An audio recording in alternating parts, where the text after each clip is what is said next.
What's going on, Nestie Besties? Owlettes. Hey, hey, hey.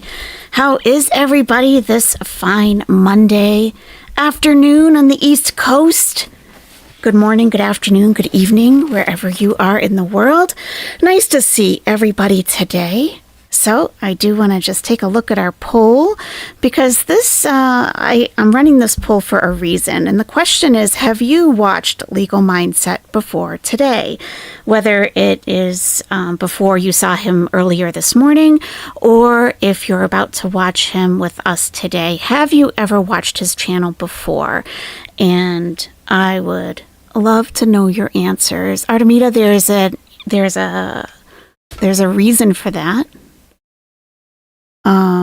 So yeah, if we get up to maybe like 300-ish. Oh, we don't even have 300 in the chat. Okay, that's not going to happen then. All right. So,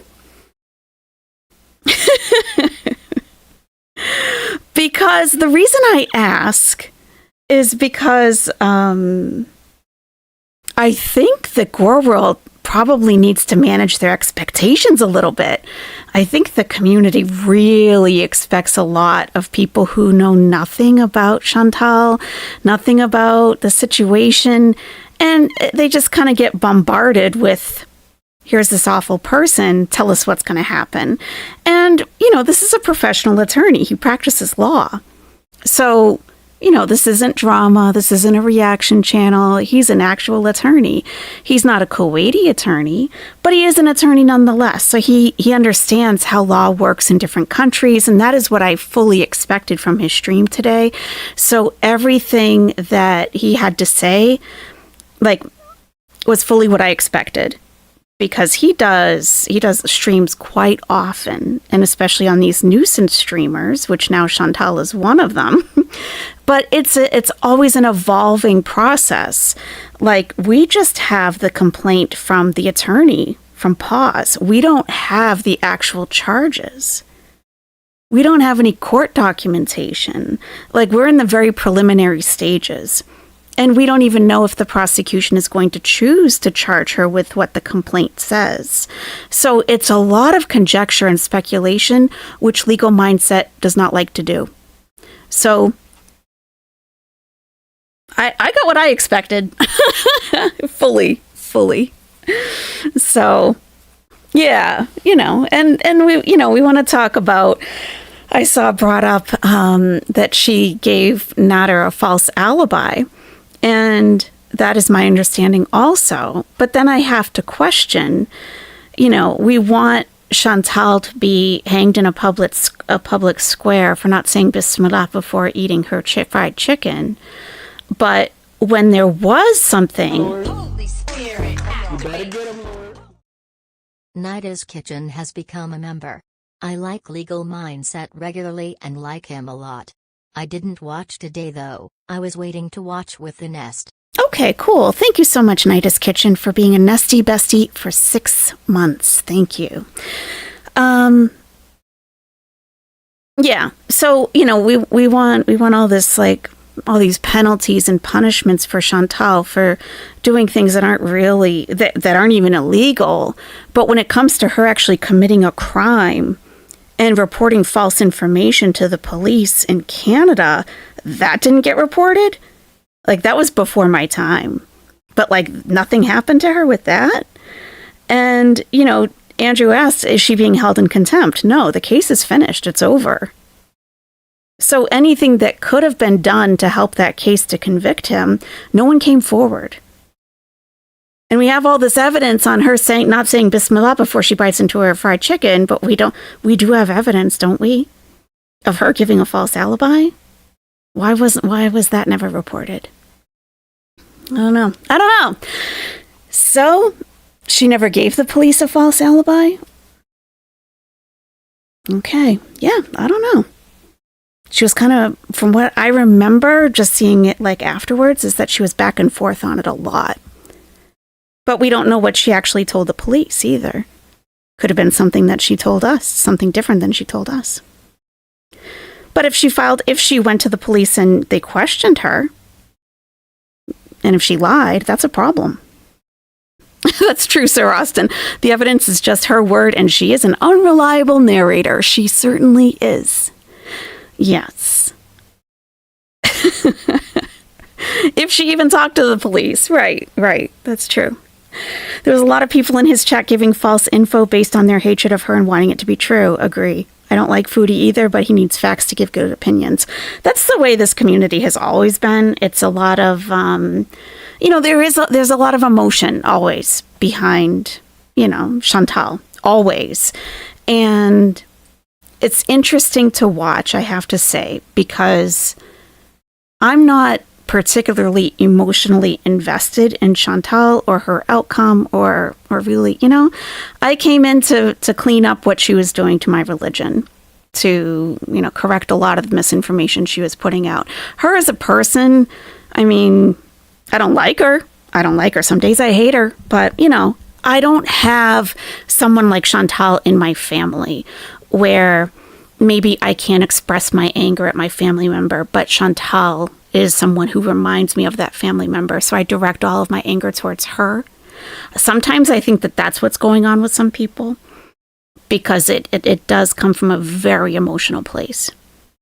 So, and I've just noticed, since she hasn't been around for people to direct their anger at, that their anger, it's still there and it's still going to get expressed.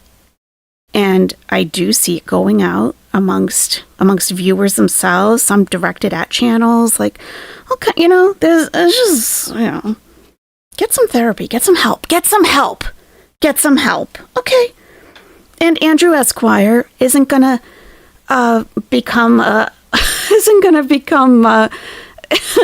he's not going to go to Kuwait to take the bar exam to become a public prosecutor to prosecute Chantal on what we say.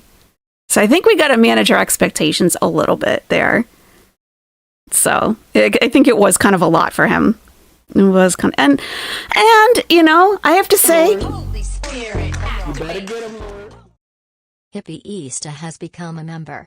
I never thought the police questioned her about May. She left because she thought she would have to testify. Thanks, Ace. Okay, thank you, Hippie Easta, for being a Nestie Bestie for 18 months. Thank you. And, the chat was beezing. Yep. Different chats have different rules, as you know, if you're not normally in the nest, or if you are, but you come from a different chat and you come directly here, you know that things are a little bit different here. Like, I have my own rules. I prefer to think of them as guidelines, just to create a welcoming environment for everybody and, just to have a good time and not be so hostile with each other. So you know that there's a tone shift when you come to my channel. And there's a tone shift that should have been expected, I believe, in Legal Mindset's channel. They have rules there. They told the rules countless times. And people just want to do what they want. I gotta tell you, it reminded me a little bit of Chantal. Just like, screw you, I'm going to do what I want. When you're a guest in their house. It was a little embarrassing. And that's all I'm going to say about that. So, you're sure Teardrop and Tracy were there? I'm sure they were. You couldn't handle the cringe, Ashley? It was a lot. Yeah, it was kind of a lot. Yeah, but, I know that he can handle it because, I've watched him for a long time. I know I've mostly been a lurker in his chat because sometimes I don't know the streamers that he's talking about, but, I like his quick streams. He gives an awful lot of insight, but, I've never seen his chat like really try to nail him down for answer us are they going to go to jail? Are they going to prison? And, it's an evolving thing too.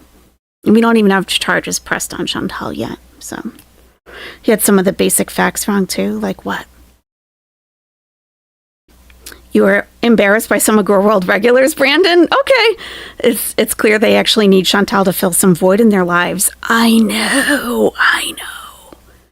It's true. It was a little embarrassing. Can we get the teardrop voice for old time's sake? Maybe. We'll see how it goes. Maybe. You only bounced in the chat a few times. You mostly watched to see his take on the train wreck. Yeah, but his role as an attorney. And if you might want to catch his stream tomorrow. It's going to be great, I think, because it's all about Johnny Somali, and it sounds like things are, coming to a head. Now, that has been going on for close to a year now. So he does regular streams to update everybody of what's going on. It's not a one and done type of this is what's going to happen. So you might get to see a little bit more of like how he runs his channel, the types of things that he talks about. He's not into wild speculation. He won't do it. So I don't think, he can only comment on actual crimes, evidence of those crimes, and whether it's legal or not in Kuwait. And I think the expectation was different for some reason. Exactly. I can totes quit. He's a lawyer, right? So wouldn't he stick to the legalities of things rather than her lore? Yeah. I mean, getting in a bathtub with a bunch of marshmallow peeps isn't illegal. And that was in Canada, and that was a while ago. So, if you just want to shock people, okay. But what are we really there for? He has a limited time. It was like an hour and a half, limited time, let's just get to the point. And if you do ever retain a lawyer for your own needs, I would suggest, this is just my own advice, lawyers are extremely expensive. In my area, they're about $800 an hour. When you put a retainer down, it's a lump sum saying, okay, here's what I'm going to give you to get started, and we'll burn through that and see where we're at. So they're charging by the 15-minute increment. So if you have an issue that you need an attorney for, try to deal with your emotions outside of the attorney's office. Go to a therapist, talk to a friend, because you're literally paying $200 every 15 minutes for them to hear how pissed off you are or something that doesn't matter to the case. So just saying. Please call you Canary. I will never remember that if it's not in your name. Yeah. Has Chantal ever had a police report on her in Kuwait? Not that I know of, if in Kuwait. What do Girl World watchers who know all the lore have to bang on about 8 years of drama? I don't know. Therapists are cheaper. Yes. Please call me your lordship Esquire. Okay, Mr. Blue. Sure. Yeah, Girl World behaved how I expected. Honestly, it was what I expected. Didn't want to follow his rules for his channel. There are 5,000 people in there, and for a long time he had one moderator. It's like, can you work with him? Or we do want to hear from him. Don't make it hard for him. You expected a longer stream? Yeah, his streams are usually an hour. So, giving him a heads up on the peeps was a public service announcement. Yeah. And I can only imagine the emails he's got. When he said email me, I said, oh, that is not. Okay, good luck. Good luck. He's going to get that manifesto from that guy with the boat. Yeah, there was definitely some promotion going on in there. And, when you click on a live chat for the first time, it tells you the rules of the chat. And I read them. Maybe people don't. But one of his rules is no self-promotion and no promoting other channels. And people are in there like, constantly. Just read the rules. It's not difficult. Just as a courtesy to the creator. All right, let's move on. The manifesto guy is so scary. Yeah. So if you missed it, a couple of creators just found the the manifesto. It's really the only way I can say it. Now, we covered this on December 25th, 2024, Christmas Day. And this person, this unhinged person, wrote a 128-page unified letter to be sent to all different government agencies all over. This has been going on since 2023. I had been screenshotting everything for the last 2 years. People just found it now for some reason. So I've already addressed all of that in depth. So you may want to check out my stream. Let me get a link for you if you kind of missed out on that. Because I didn't watch the videos that other creators made about the manifesto. That's just what I call it. So I don't know what they had to say, but I think the main issue people seemed to have was that it appeared that the person was trying to take credit for taking Chantal down, and that's what people were upset about. So rather than, this is seriously an unhinged person who you should not have any contact with, in my belief. They have multiple names. They reply to themselves in comments with their multiple accounts. So yeah, we went over this in depth like 6 months ago. So here's that video if you want to watch it later on. Cypher says, let me be clear. Chantal took herself out. Pause Kuwait just put the nail in the coffin. Yeah, I mean, I liked what he had to say about, if you're going to another country, check out the rules, check out the laws. And someone mentioned in his chat over there, I couldn't believe someone remembered it.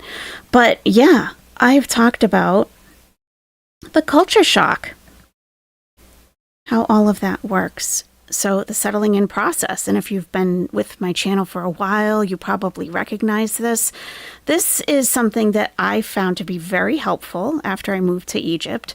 And I found that the timeline is definitely accurate. It's absolutely accurate. The settling in process, and it's a U-curve of cross-cultural adjustment. So on the left, we have the level of absence of stress or well-being of an expat. So the higher the number, the better they feel. On the bottom is the time in months. So if someone first starts out and they're in the honeymoon stage, they get there, it's like they're still on vacation.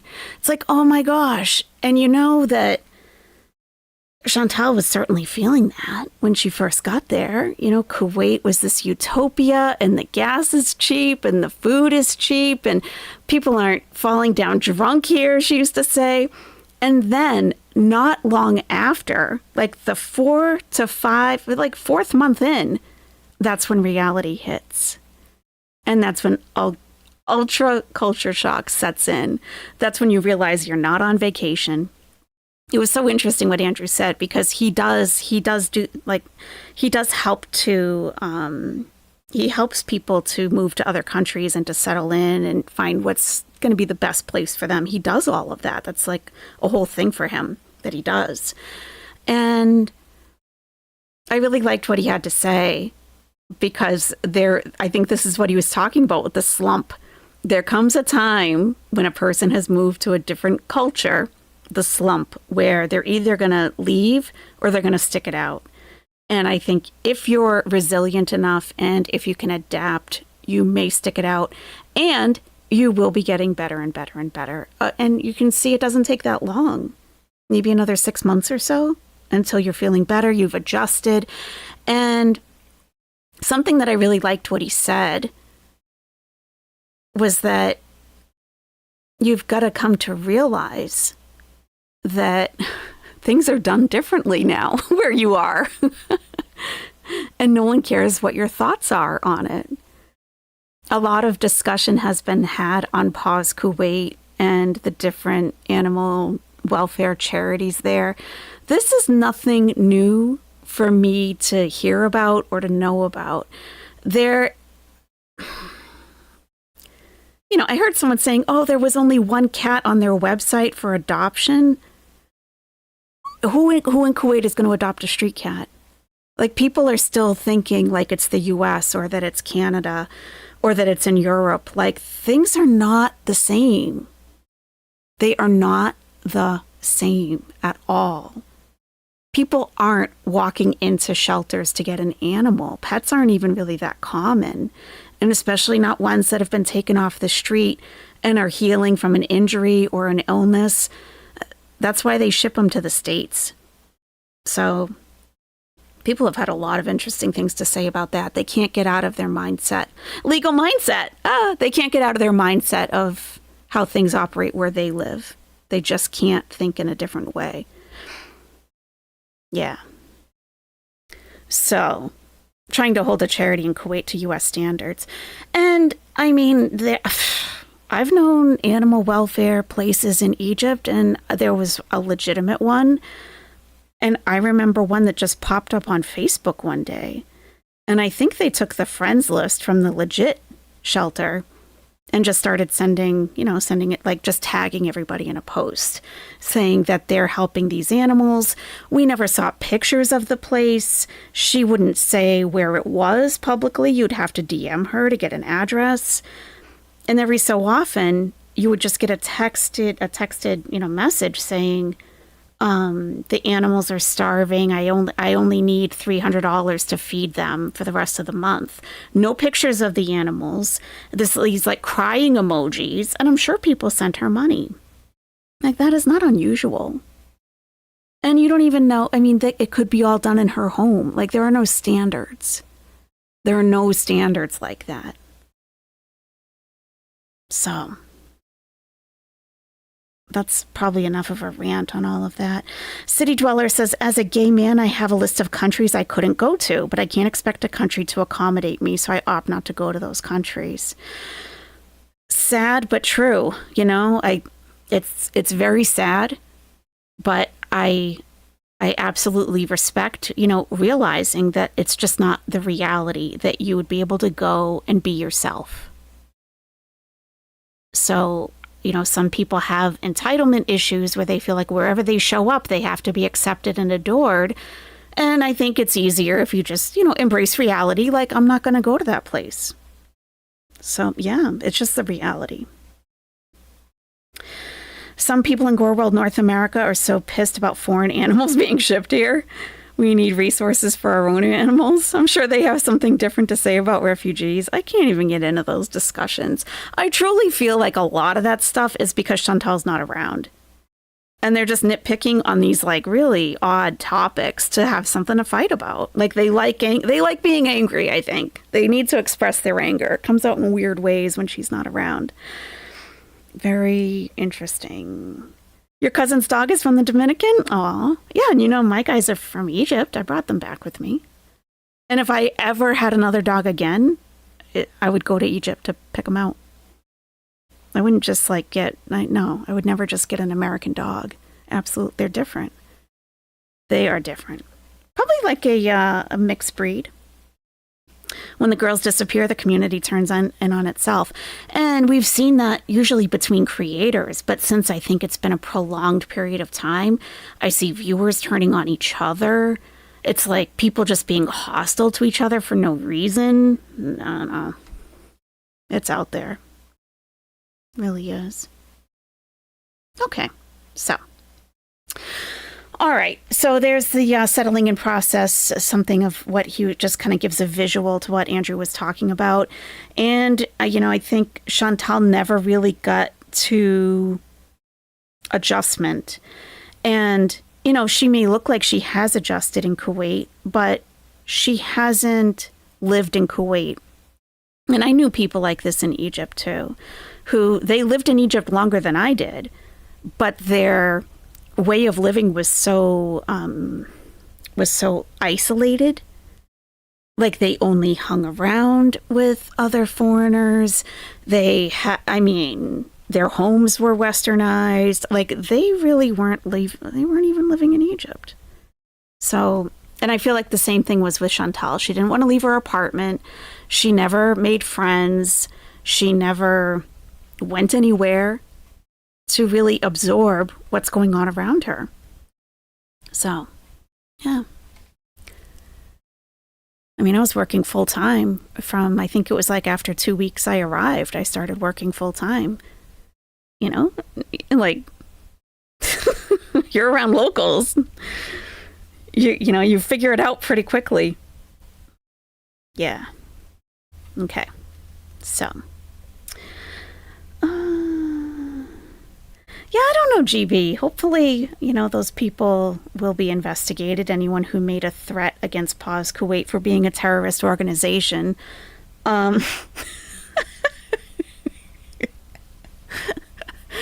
Yeah. Yeah. You know. So. We have just a little bit of Kuwaiti news for us, okay? Kuwait's foreign minister expresses solidarity with Iran in call with an Iranian counterpart. And that's from Kuwait Times. So, as you would expect, Kuwait is supporting Iran fully in retaliation for Israel's attack. So we have that. We know that that's happening. I also wanted to share with you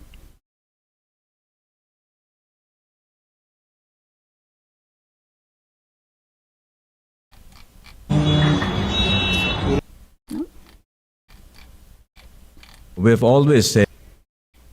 What if I told you? No, don't tell me. What if you told me? Don't tell me. Saved. There we go. So, I also wanted to let you know that the current temperature today, in Kuwait,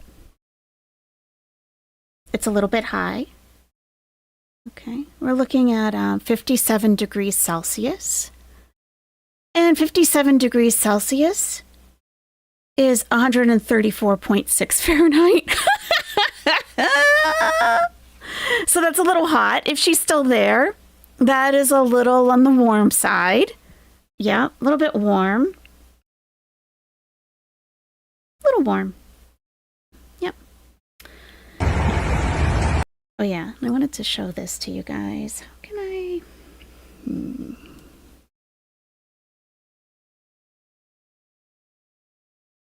So this is interesting because this is from Kuwait that you can watch this. This is in Kuwait happening. And what's shown here is footage from a flight over Iraq. So she can see this if she's there. She will be able to see this. I'm going to mute it just because. You can see the missiles being launched from Iran because she's so close.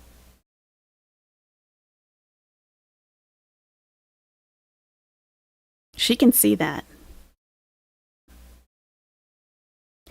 And the other day, we looked at the map when we were talking about atomic energy and everything.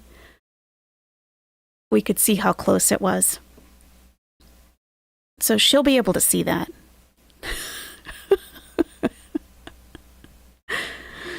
But you know, as she says, you know. I'm not afraid of the war. I'll take my chances. I'm not going to leave him there by himself and my cat there to deal with that. I know, miles away. She's not afraid. She's not afraid of any war. Oh no. Oh no. You think she is now if she can see that? It's just so one of those things she says that just comes back to bite her because she's so ridiculous all the time. Oh, let's see. Iran and nuclear breach. This was from the other day. Yeah. Okay. So I think that's what I had on Kuwait to share with you guys, but I love the temperature that's currently there. I love it.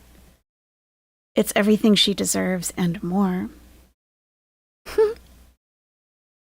Pizza flavor? Pizza chips. Get out of my town. I'm not afraid of the war. Anaba Tofle 2 Fat Hammo has just tipped $5 through Super Chat. Remember, gang, she did say she has no problem joining the front lines. True. Smiley face emoji. That's true. That's true. She would love to go to Gaza to volunteer. Absolutely. She has no problem at all. That's right. Thank you, Ammo. That's right. And I think she should be allowed to. Why not? Why not? She can handle herself, clearly. Clearly, it's not a problem. So, let's switch over to Andrew's stream. He started about an hour and a half later, or no, an hour later than I expected. That's why we're starting later, because I wanted to finish watching him. But I think he probably gave a pretty good overview of what his channel is like and what it's about. So, I would recommend, if you have time and if you're interested, to going back tomorrow to watching his coverage on Johnny Somali, because it sounds like there are some pretty significant updates, and you get a sense of how he normally runs a stream and what his chat expects from him and what he expects from them. So, all right, let's get started. The fandom is already ready for this crossover. This is one that I was requested for the past month and a half to 2 months. I've been getting emails on this one, and I have not had a moment of time to go into and to dive into this issue until recently. Thankfully, there have been a blip in time between coverage of Somali and Vitali, despite us having a lot of things going on in those cases. So I said, you know what? It's time for the Foodie Beauty. It's time for me to do this. And this is, and let me just say, this is entirely new to me. So as of let's say 72 hours ago, I didn't know much at all about this woman other than what had been described to me in emails, etc. So I put a poll in the chat. Have you heard of Foodie Beauty? Mm-hmm. And 57% of you in the chat right now. We have almost 1,700 votes. 57% know more than I do, because they say you know everything about her. So you know more than I do, 57% of the chat.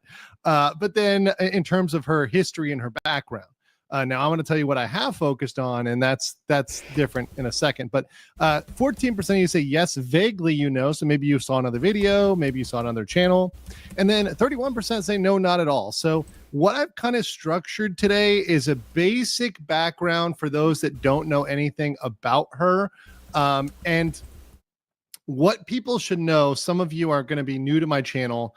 Is I try to focus on the legal stuff. Mm-hmm. Now, there are points in which stuff that's non-legal, that may be considered quote unquote drama, is relevant to the legal side. Mm-hmm. But I am going to focus on the law today, because I will say this. When I look at the length of Reddit threads or Kiwi Farms threads, she is up there in one of the longest detailed individuals on the internet, up there with Christian Western Chandler, Nicholas Rekieta, way up there in terms of information. So there's not a way possible that I can go through a 10K page a thread on a forum to get all the information. And there's a lot of redundant information on the farms also. A lot of redundancy, because people are emotional. So it's not just a factual this and this and this documented. It's very emotional too. You're welcome, Mama Shug. No problem. Yeah. Where were the Beezers to defend her? There might have been a couple. Just why are we doing this? This is a nothing burger. But that could also be one of his regulars that are just we have enough on our hands. So we don't need to bring in a new one. Did try to get the information related to this last incident in Kuwait, and the one that can get her in legal trouble, the one that I think is the most chance to get her in legal trouble, because it's pretty clear, it's straightforward, and it's per se. So this is the one that I think has the most legal relevance, the most legal teeth to it. However, I probably am going to have a different opinion than other people on the internet. So that's why it's Legal Mindset. That's why you guys are here. And it's good to see everybody in the chat. Now, I will say, guys. And it sounds like he was, let me get his. I do apologize some. Trying to get him off of Blink. It sounds to me like he might have been prepped for the community, because he lays it out very clearly in the beginning. I'm a lawyer. We're going to go over the legal aspects of it, but, Grow World can't help themselves. So, yeah, he's a professional. He does this, but, he's a practicing attorney. He does a lot of things in life. He's in Thailand. He lives in Thailand right now. And it's like, it'd be nice to make the best use of his time. Some of you sent chats and stuff before I can pull them up. So I'm going to read some memberships real quick that came in before I was able to log them in my system. So I can't pull them up on screen, but I'll read them out. Are you serious? Kimberly Holloman, Zephyr, and Secret Squirrel all became members. Welcome. Secret Squirrel at the BLM level. Also, Secret Squirrel gifted 20 Legal Mindset memberships and then dropped another 10. So thank you so much for that, Secret Squirrel. I really appreciate that deeply. And I think, hold on, does she have I think there's a comment there from her as well. Okay, this is for 10. Secret Squirrel said, you're in for a bumpy ride. Welcome to Grow World. These people really do exist. Thank you. I was told this was a rabbit hole, and I had no idea how deep this rabbit hole goes. It's more of a cavern, I think. No, I didn't get gifted. No, I bought my membership yesterday. So, yeah, I think he was prepped probably a little bit. Yeah, it's definitely a rabbit hole. I think a deep, dark cavern. Goes, but whenever I go down these rabbit holes, whether it's the rabbit hole of VTubing, which I've gone down that rabbit hole, the Johnny Somali IRL streamer rabbit hole, I'm happy to go into stories where there's deep lore. I just grow my knowledge over time and become more of an expert over time. Yeah, Zephyr for Canadian too. Yeah, he's not gonna get it all within the first stream or within the first day. That's impossible. That's impossible to do. And a lot of the information he doesn't need. I think some people may be just trying to shock him and be like, oh, look how awful this person is. Okay, that's entertaining. But we're looking to him for a legal opinion on what could happen to Chantal. Thank you for that. Cindy said for 5, I pray that Julia will not be dumped back in the streets where she stole her from. Thank you, Cindy. Appreciate that. Big Buddha says early mindset. I try. I'm on time today. Alpar Ava gifted 5 Legal Mindset memberships. Thank you. JP Ravenfire also gifted a 5, and thank you for being my mod, JP. Appreciate it. Derp says 1 year with the base law, man. Can't wait for tomorrow. Tomorrow, we have our big info dump on Johnny Somali. Now, we had to wait because what happened was, with the Johnny Somali stuff, we wanted to make sure it was 100% accepted by the law enforcement. I'll give you. See, this is why I love LawTube.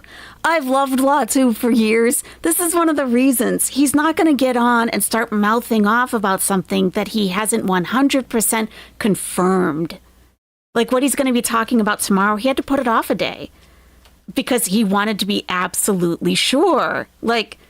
He's not just trying to get, he's just not. A lot of channels will put out information that they know is incorrect just so that they can go live or just so they have something to talk about. This is why I really love LawTube. They're not just going to spout out a bunch of BS. You can actually trust what they say. A spoiler. It was accepted. It's on like Donkey Kong tomorrow. So get ready. Tomorrow's going to be crazy for those interested in the Somali story. Cynical Discord gifted 50 Legal Mindset memberships. Hell yeah. Yes.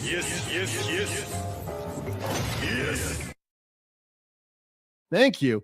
Retro React for 6.99 Canadian says, keeping up with the DoorDashians FAFO edition. Oof. Now, one thing is, of course, I'm going to read all the super chats, but, of course, my focus here is on the legal stuff, right? But I do enjoy the entertaining bits of it and the entertaining comments from the chat. That's the second time he's had to say it. He's already seeing the chat. I'm here to address the legal stuff. I'm a lawyer. Oh, yeah. Chat. I love you guys. Mally Capper2 says, oh boy, good luck untangling this mess. It's a lot. Quantum Miscreant says, I stumbled upon Girl World a few weeks ago, and it's crazy to have this very timely crossover. Yeah, it's kind of nuts. And I am just in this corner, this little segment where I just looked at this. I haven't looked at the other content creators. I haven't looked outside of that. I know a lot of people I see on the forums, people, when they saw I was streaming, they said, I volunteer to give you information. If you want to give me information, please feel free to email me if you want to hit me up by email. Danielle by email in the chat. You guys Don't do it. Don't do it. The live chat is available, but I'm not putting it on the screen because I really want to listen to what he has to say and not focus so much on, because it will be other channels. It will be viewers. It could be yourself in the chat. It could, viewers from that you chat with every day. And I'm not looking to pull apart our community as if they're the Beezers, I don't want to call people out and stuff. So, yeah. So I just want to focus on what he's saying. You guys can shoot me over an email with information or anything you think is relevant. If you think I got something wrong, I'm open to being corrected. Or you can tag me on X. You can try to hit me up on my locals as well. Any of those ways is great. Blutz Bagoot says, looking forward to this one. Welcome, welcome. Pippi says, the channel reminds me of Jabba being strangled. Oh, God damn. Okay. Lily says, we really needed a non-drama and objective legal perspective. Thank you. Yeah, I think, there's a point at which it's helpful to have somebody that has no dog in the fight. I'm neither a hater nor a stan, and I'm a person who really didn't know much about this before. So I think from that standpoint, I'm giving you my objective opinion. Also, I'm giving you the objective opinion of someone outside of this because I consulted with someone who might know a little bit about what's going to happen here for this stream. So you're going to get some very objective information. Bad News Badger for 11 says, Skipper, do you have to tell the zookeeper the hippo left their enclosure? Nah, just smile and wave, boys. Smile and wave. Oof.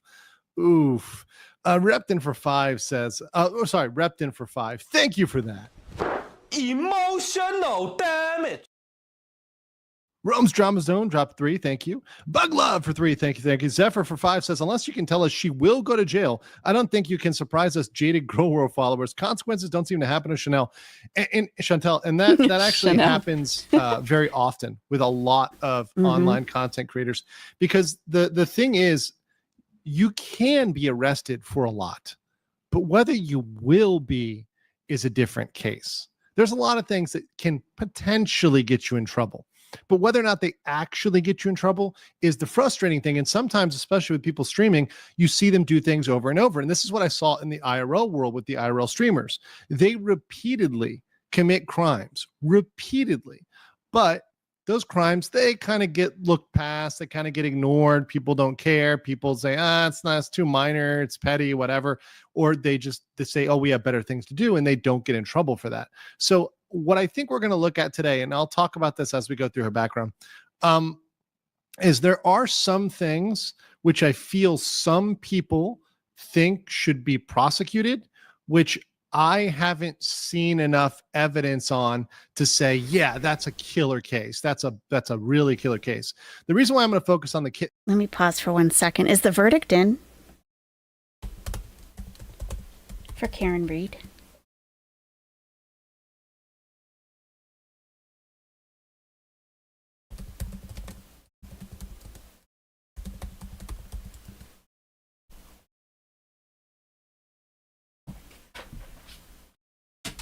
Oh, thought someone said the verdict was in. Sorry. Kitten thing, and we're focusing on the kittens today because I like kittens. It is because I think that one is pretty damn clear. And I think that we have the evidence we need to have. And from my standpoint of looking at it on the outside, once again, not a Kuwaiti lawyer, just somebody who understands how the law works in general, right? And has seen this happen in many countries around the world. As someone who lives in Asia, as someone who deals with immigration law, I see these things happen regularly and how they're dealt with. I think there are things here that are actionable, but we'll get to that. So, he tries to explain. It was great. Yes, it's very frustrating to watch these nuisance streamers and people that you don't like, these lol cows, get away with things time and time again. It's not just her. And, like you said, just because maybe you should be arrested doesn't mean that you will be. And even if you are, doesn't mean necessarily that you're going to go to jail. And if she just does get deported, if she's still there, if deportation is the only thing, are people going to still be just as frustrated?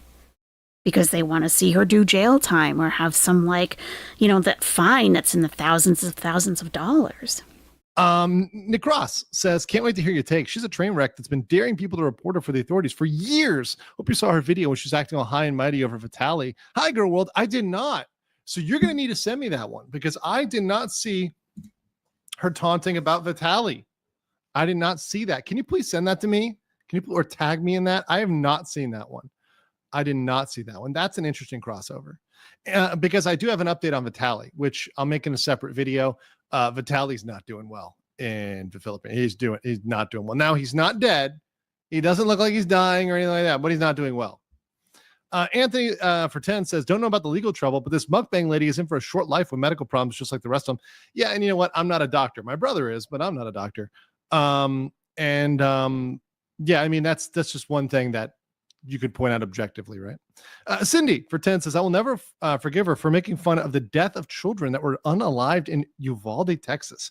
She played pumped up kicks and made the finger. What the I did not know about that one. Bronwyn says, I've been following Omegan's coverage of this woman and another named Amber Lynn Reed. It's insane with these stories. I'll have to look into Amber Lynn Reed. I have not heard of her. Thank you. Gary Lee for 199 says, obese Western women being Karen in the Middle East. Well, and one thing I see about this, and I'm going to play some video. No, we're not going to play a ton, but there's some video I think is very relevant, is the perception or the honeymoon phase versus the reality. And I think a lot of people, and I see this here in Asia as well, I think a lot of people have a perception, and that perception after a little bit of time, whether it's a year, 2 years, 6 months, it gets shattered by something and they cannot reconcile with it, and it breaks them and they end up going back. And whether or not there's a legal consequence, although I do think there may be here, I think that her perception, the honeymoon phase of Kuwait, is 100% over. At least, and that's something use the air fryer for frozen food always. Hippie E. $1.99 through Super Chat. No. What is that an answer to, Hippieista? Thank you. Can speak to as a person who's seen expats here. I've now been abroad for living 6, almost 7 years abroad. You see it happen. You see something happens and it breaks the person that they just cannot reconcile with. This is the way the country does a thing.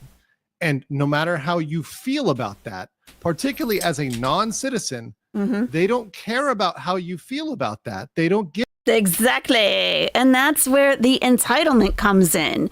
Chantal having her little hissy fit. I'm in a country where I'm going to get in legal problems for trying to save a kitten's life. Come on. She looks at things. She can't process information correctly, I don't think, anyway. But, as if her outrage or as if the condition of the kitten should change the law. Doesn't matter what you think of the law. They're not your laws. You're a guest in their country. Give a shit about how you feel about that. That's right. That's the rule, the law, the culture. That's the way it is. And it's not going to change. And that really does break people. Santa Cooks for 5 says, you have lots of reputable reaction channels in here to answer. Just ask. Thank you very much. Thank you guys. And Bergie 4, looking forward to this. Need the legal. Yeah. And I want to say that also, guys, thank you so much for being here. I do try, because my chat moves too fast. I do apologize. I know a lot of you are new to my channel. I read the super chats and I'll try to get stuff. If my mod pings me in the background, I'll try to grab something. But thank you for being here, and I appreciate all the channels that are here. One thing I've discovered is there's a lot of great reaction channels, a lot of great channels that cover Girl World and that cover Foodie Beauty. So thank you for that, and I think you guys do a really good job. One of the channels I'm going to use today put together a kind of a clip compilation. Now it's a little bit on the meme side because it's got some fart noise reactions and stuff like there. But I think it's good to show her pre-Kuwait versus post-Kuwait. Despite those, if you can get over laughing about those and like listen to the tonal change between early Kuwait versus afterwards, honeymoon phase versus what's going on right now, I think that's very pertinent. But you gotta get past the fart noises. You know, look, we all love a good fart noise. Okay. We all love a good fart noise, but you look past the fart noise. Retro React says Chantal is Jabba's cousin, Pizza the Hut. I never liked Pizza Hut. Taco Bell. I was a Little Caesars or like a Papa John's, Little Caesars, Domino's, any of those. My local food place, my local pizza place. Taco Royal for $14.99 says, "Sup, gents? Hope I'm not late. Saw that you went live, though it was a bombshell live about Hank's boyfriend. Not disappointed." Yeah, I had to move that to tomorrow. So the Somali. So Hank's boyfriend is like just another word for Johnny Somali. So Johnny Somali is stuck in South Korea. He's been charged with a number of crimes in South Korea. It really, he started off like there's like society in Korea is very, I mean, I would have to study it a lot if I even thought of going. Like him playing loud music on the subway is like a huge societal, like, no. And there was a statue. He wasn't even charged with this statue thing, but there was a statue of a woman, and it's like commemorating comfort women that were used in World War II. So it's a very sensitive thing, and he was like humping on it. So he didn't get arrested for that, but he was beaten up whenever anyone saw him in public. Like people were coming for him. Like where Schniffer, you mentioned, did he play the thing where he says, "Are you enjoying the stream?" And and there's a little clip that that Andrew plays a lot where it's Johnny Somali standing there, "You enjoying the stream?" and someone just comes over and whacks him upside the head. Like that was happening constantly in public. Like he had to hide out for a little bit, but he didn't stop. He just keeps racking up these crimes. And you know, he can't work because he doesn't have a work visa. He's out of money. He lost places to stream. So he's been living with this guy named Hank, who I guess like they were kind of seeing each other. But Hank has moved on to another man now, and Johnny can't handle that. But yeah, so that's a whole thing. That's tomorrow. Sorry, guys. Eric H for 10. Zip lips. Gotcha. Big Buddhist is a doctor and a lawyer. Your parents supposed to be proud. Yeah, no, my brother just graduated past his residency, so he's now officially a doctor. Woo-hoo! It's awesome for him. Nice. Cryptomeria as a new member. Larry Power says, I take it she doesn't eat pork anymore. I would assume so if she's an observant Muslim. Setsubu says she falsified an alibi for a man she accused of SA. So this is once again, I don't have the information on this. And I can't say with the information that I've studied so far whether that's true or not true. Now, I will say this. If I receive ample evidence or other stuff, or you guys are able to send me backup receipts, stuff like that, send it to me and make sure that I have it and can review it. And there's proof of stuff, I will follow up and cover other things. But today I focus specifically on the Kuwait stuff, especially the kitten stuff, most recently. Joxy says, Amber has taken her partner's inheritance of $6,000 and made them do caregiving tasks and in live streams, leaving them with only $1,000. Ooh, that's just. I mean, I wrote in the chat something like, "Today is about Foodie," with like some hearts. Like, can we fucking focus for a second, people? Can we focus? Like, everyone's trying to trauma dump on Andrew here. Like, oh, do you know about her making fun of kids that were killed? Do you know about this essay? Do you know about someone stealing inheritance? Do you know about the washcloths? Like, okay, take a step back. Okay, let's just. I mean, that's fucked up. And illegal could be, but depends on the circumstance. But definitely morally messed up. I gotta put a little bit of money in the swear jar there. Someone did make me a swear jar emoji. I have not had a chance to upload the swear jar emoji. I am really trying to reduce my swearing. Also, enemy of the girls everywhere get it too. Thank you. Okay, let's start out here. Do you even course, know guys, about Beck? As you know, I have a PP, and that is a PowerPoint. Did you know Beck has thyroid cancer? Did you even know about that? Like, oh my God. This is kind of the highlight of my channel if you're new to the channel. And I love to make PowerPoints, and I love the fact that I get to put a new flag in the corner because I'll use a Korean flag for Somali. We got a Philippines flag for Vitaly, and now we got a Kuwaiti flag. Yeah. So it's kind of cool. I get to get a new one here.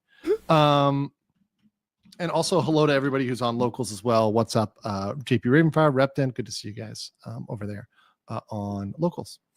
Okay, so we got Foodie Beauty. Let's give a little background. And once again, 50% of you already know this. 50% of you already know Foodie Beauty is Chantal Olive Marie Serrault, Chantal Al Refay, I believe. And once again, I may butcher these pronunciations, so get me if I'm wrong. She is AKA Foodie Beauty, Big Beautiful Me, Chantal Marie, Chini, Klotso. There are a lot of other nicknames for this girl, but I'm just going to call her Foodie Beauty or Foodie for this one. She's born in Canada, March 28, 1984. She looked. Oh, I love that the full date of birth is there. The Den, thank you for being an Owlette for 8 months. Getting the chat to focus is like herding cats. Yeah. But anyways, what about Destiny? What about Destiny? What about the one she was having the affair with that bought her the Legos? What about her? Oh, that came up later, Lexi Lime. The not married, is married, kind of married, not married. Who wants to deal with that? And then he's going to ask for receipts. And it's like, no one can provide anything. He even said something like, I don't know, I'd have to look at the documents. There are none. There are none. Way older than her age, I will say that. She's older than me. That's one. She created her YouTube in 2014. Apparently, at first, it was a beauty channel, but moved on to be mukbang type content. Also, she's obviously had a bit of a transformation here from, this to this. Kind of a, from what I hear, a revert or revert over here. And Greco, welcome to the nest. Welcome. Converting to Islam. Now, this is where I'm gonna make the comment, and there is a lot. And I went on. Trust me, I trolled the farms. I read what you guys said. I went back more than 5 pages, guys. There are a lot of accusations against her, and I do not have time on this stream, or really any one stream, to go through everything that has been leveled against her legally and say whether it's true or untrue, or whether I think there's enough evidence to support that or to file something, or whether there's lack of evidence or something like that. And by the way, these are all in Canada. Once again, I'm not a Canadian lawyer. I'm an American lawyer. But I go in the presumptions of, okay, well, generally you want a good amount of evidence here. Does this look okay or not? Generally, right? In my general opinion, not specific legal opinion. But that said, there are a lot of things that are leveled against him, and I am aware of many of those accusations. Many of them don't look good. There's a lot of stuff that deals with dishonesty. There's a lot of stuff deals with potential substances. There's a lot of behavioral issues, which aren't necessarily legal. So there's a lot of that stuff in her background. Mm-hmm. So I am aware of this other stuff. Mm-hmm. I feel like, again, watching it the second time through, it's like he's seeing how nuts everybody is. And it's like, he's like, okay, yes, I have been through the farms. I do recognize that she has behavioral issues that may not actually be like illegal activities.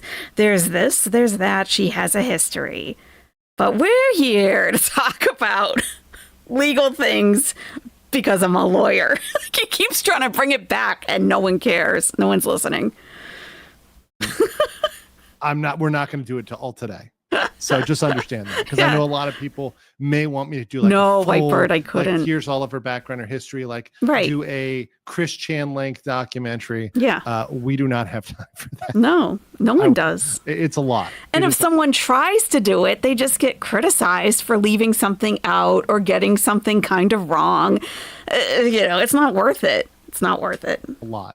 And understand there are a lot of great channels, many of which I think are in the chat today, to get that information and to go back and do a deep dive on all the things she's done from an interpersonal level, right? And I understand there's a lot of things that people find objectionable about her behavior, the way she talks about other people, misleading statements, all that sort of stuff.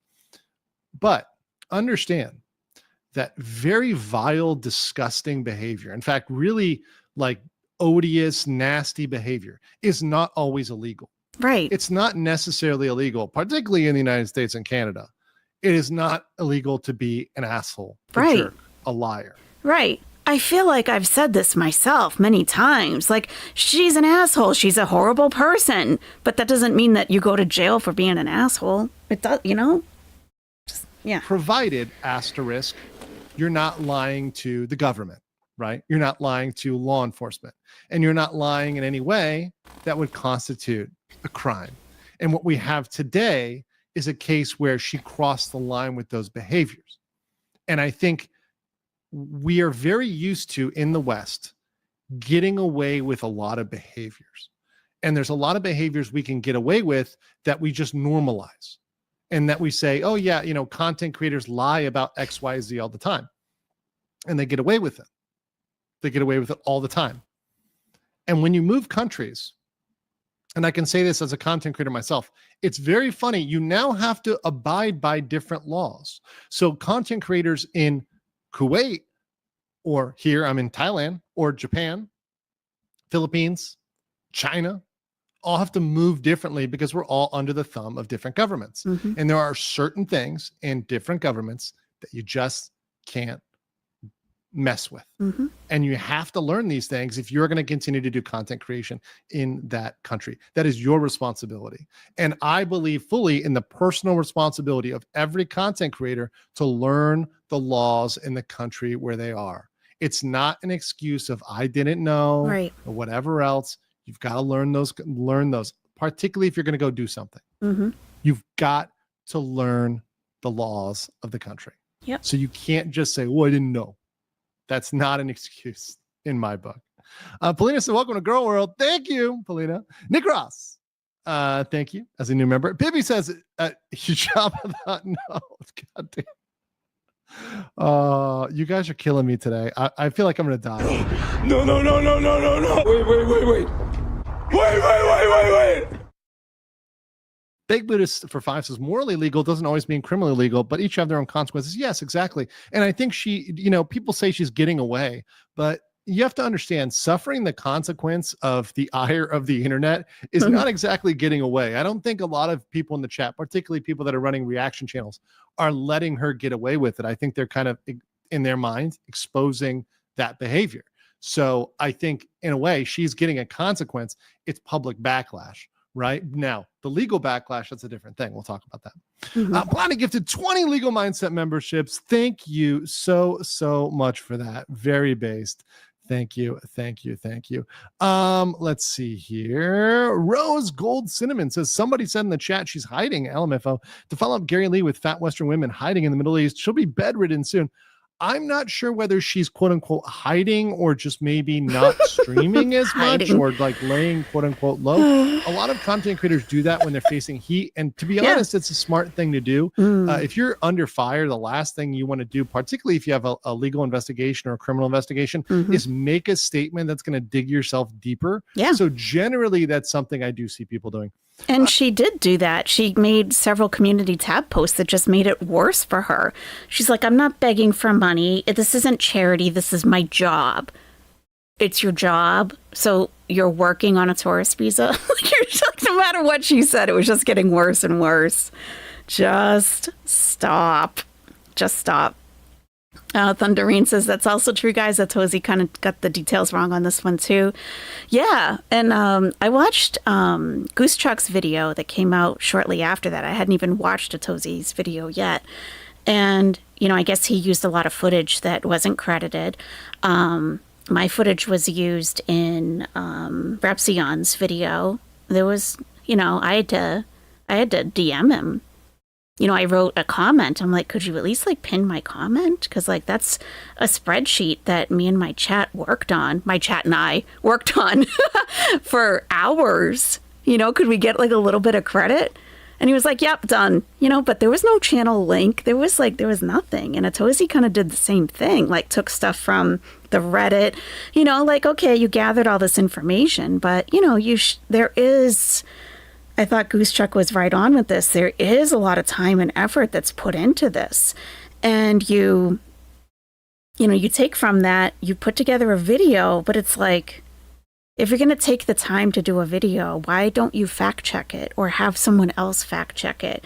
Just some of the basic information was incorrect. And I don't usually get upset at that because, I feel like Gore World does get a little bit overboard with some of this stuff. Like, it's a small detail that might not really matter in the grand scheme of things, but a lot of people get very upset about it.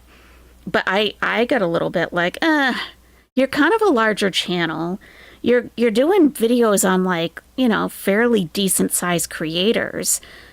Could you do more than like a couple hours of research if you're really going to do something? Yeah. The Dawnbringer says Mr. Snowflake has made a wonderful documentary. I will check that out. Let me top that up, Mr. Snowflake. Okay, I will put that in my watch list. And again, Andrew is not a psychologist; he's a lawyer. So the Mr. Snowflake documentaries are great if you want to know her background, stuff that she's done in the past, what forms this person that we know today as Foodie Beauty. Like, that is pertinent background to know if you're interested in her as a person. We want to know, what crimes has she committed in Kuwait? Is she going to be held legally responsible for them? And what will be the penalty? That's what this guy's here for. I've not seen that one. Madonna Nels says, please give me your thoughts on her consequences if she fled to Canada. Well, we'll talk about, okay, so put a pin in this, Madonna. So I'm going to talk about this when we get to like what I think could happen. But I will answer this question, like consequences if she flees to Canada. Okay. Lewis Kelly said she did converted just to hide her headline. Bibby said, do you need to use a curtain for her job? King Luigi for 6 says, so is she going to get emotional cabbage? Yeah. Bronwyn gifted 20. Thank you so much. King Luigi gifted 1. Rian Hines for 20 said, Friday was payday. Get yourself something tasty, my man. I will. I got to get some soju after this or something. We need a stiff drink after this one. And Kitty Cat said, we're just happy that this live is pissing her off. That's great. Okay. So first of all, let's talk about the Kuwaiti legal system, because I don't know if you guys knew this today, but you're going to get educated. And I would have loved to see this expounded upon, but, people wanted to talk about, Peeps bathtubs. So you only have so much time. I don't know, like what, everyone does a different type of job here. Everyone is in a different profession. If you ever hire a consultant for something, like you need an expert's opinion or advice on something, you don't flood them with your whole company background and, a manager that you used to have back in the day. And a consultant, here's what do you need from us? This is what you need. You want the illegal stuff that she's done and that we think is illegal in Kuwait? Okay, we'll give that to you. Here he is going through the legal system. This was fascinating to me. I wish we had more time to go over this, the mixed legal system. And then, of course, we have people saying that Sharia law should apply to her because she's Muslim, not even reading his PowerPoint. I'm sorry to be I'm kind of criticizing the community a lot in this. I felt like we could have gotten a lot more out of Andrew about her whole thing. But we just want to shock and awe him with, with her OnlyFans stuff. Like, that's not illegal, who cares? But this is just family law. Family law, like a divorce, a custody issue. That's the only time it really applies in Kuwait. And people were talking about her being stoned in the chat. People were saying that she's going to be stoned. Like, there's one thing about the ignorance, but, well, she's Muslim, so that should apply. Like, I always sneak in education with my entertainment, right? I always sneak in education with my entertainment. So the Kuwaiti legal system, let's talk about that. It is a mixed legal system. So it is blending different legal traditions, which makes it kind of a cluster. So it is really, from my standpoint of looking at this and doing real research, it's kind of a fucking mess. It blends French civil law and English common law, which are two systems which are a whole mess. If you want to look at how much of a mess they are, look at the state of Louisiana. I love you, Louisiana. Louisiana has the longest bar exam in the United States, period. They have the longest bar exam because you have both systems you have to go through. It's a fucking mess. And that's just two. Oh, wait. We're going to throw in Egyptian law and Sharia law. Now, Sharia is only for the family. I know people like panic when they say Sharia or Islamic law. It's only for family law and only for Muslims. So we're going to ignore the Sharia part because that's not really relevant, but it's really the French law, English, and Egyptian that blend to form their law. And what this results in is they get a lot of interplay. There's a lot of legal interplay between regulatory bodies and the judiciary. So what this means is interpretations change rapidly. And this is going to play in with Foodie Beauty because there was a recent interpretation and a change that could completely screw her over. And we're going to talk about that today. It's a complete like 180 shift. Yep. And that's the charity thing, not being able to accept donations if you're not a registered charity, like nobody. So this is fascinating. I knew that it was a mix, a blend between Sharia law and a civil law, but I just learned, I don't even know where it came up in my reading, that Egyptian civil law was somehow involved. It was mixed in, but like how? And then like, you know what I mean? Like, where do you even start with that? Like, okay, if we're looking at this law, are we just taking influences from different legal systems and putting them into one? Does it depend on the crime?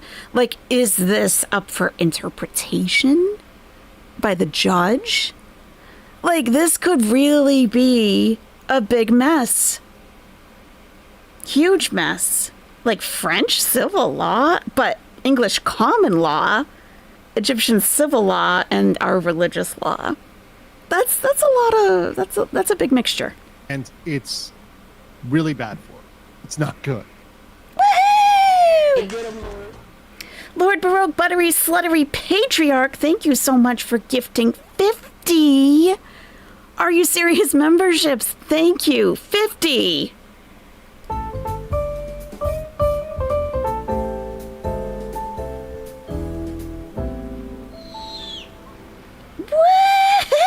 Thank you so much, Lord Baroque, Buttery Sluttery Patriarch. Thank you so much. I'm not going to go through and read all 50 names, but if you got one, please give Lord Baroque a big shout out in the chat. That is so generous. Thank you so, so much. I appreciate that. Very nice. Yeah, 50. Yeah, 50. Not 50. What am I saying? It's 50. That's right. Thank you. Legally. So what this means is if you're doing business, and by the way, they do have one of the most secular, which means kind of westernized commercial law in the Gulf region. So it is a place where a lot of people do business because their law is relatively secular, which is good for, Western business.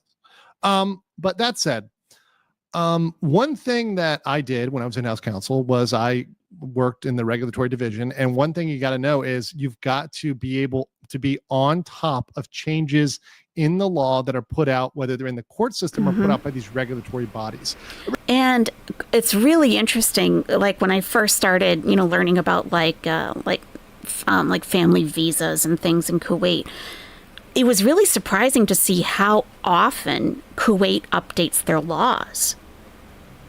Really surprising. Like it's pretty frequently. And strong interplay between regulatory bodies and the judiciary. So interpretations can change rapidly.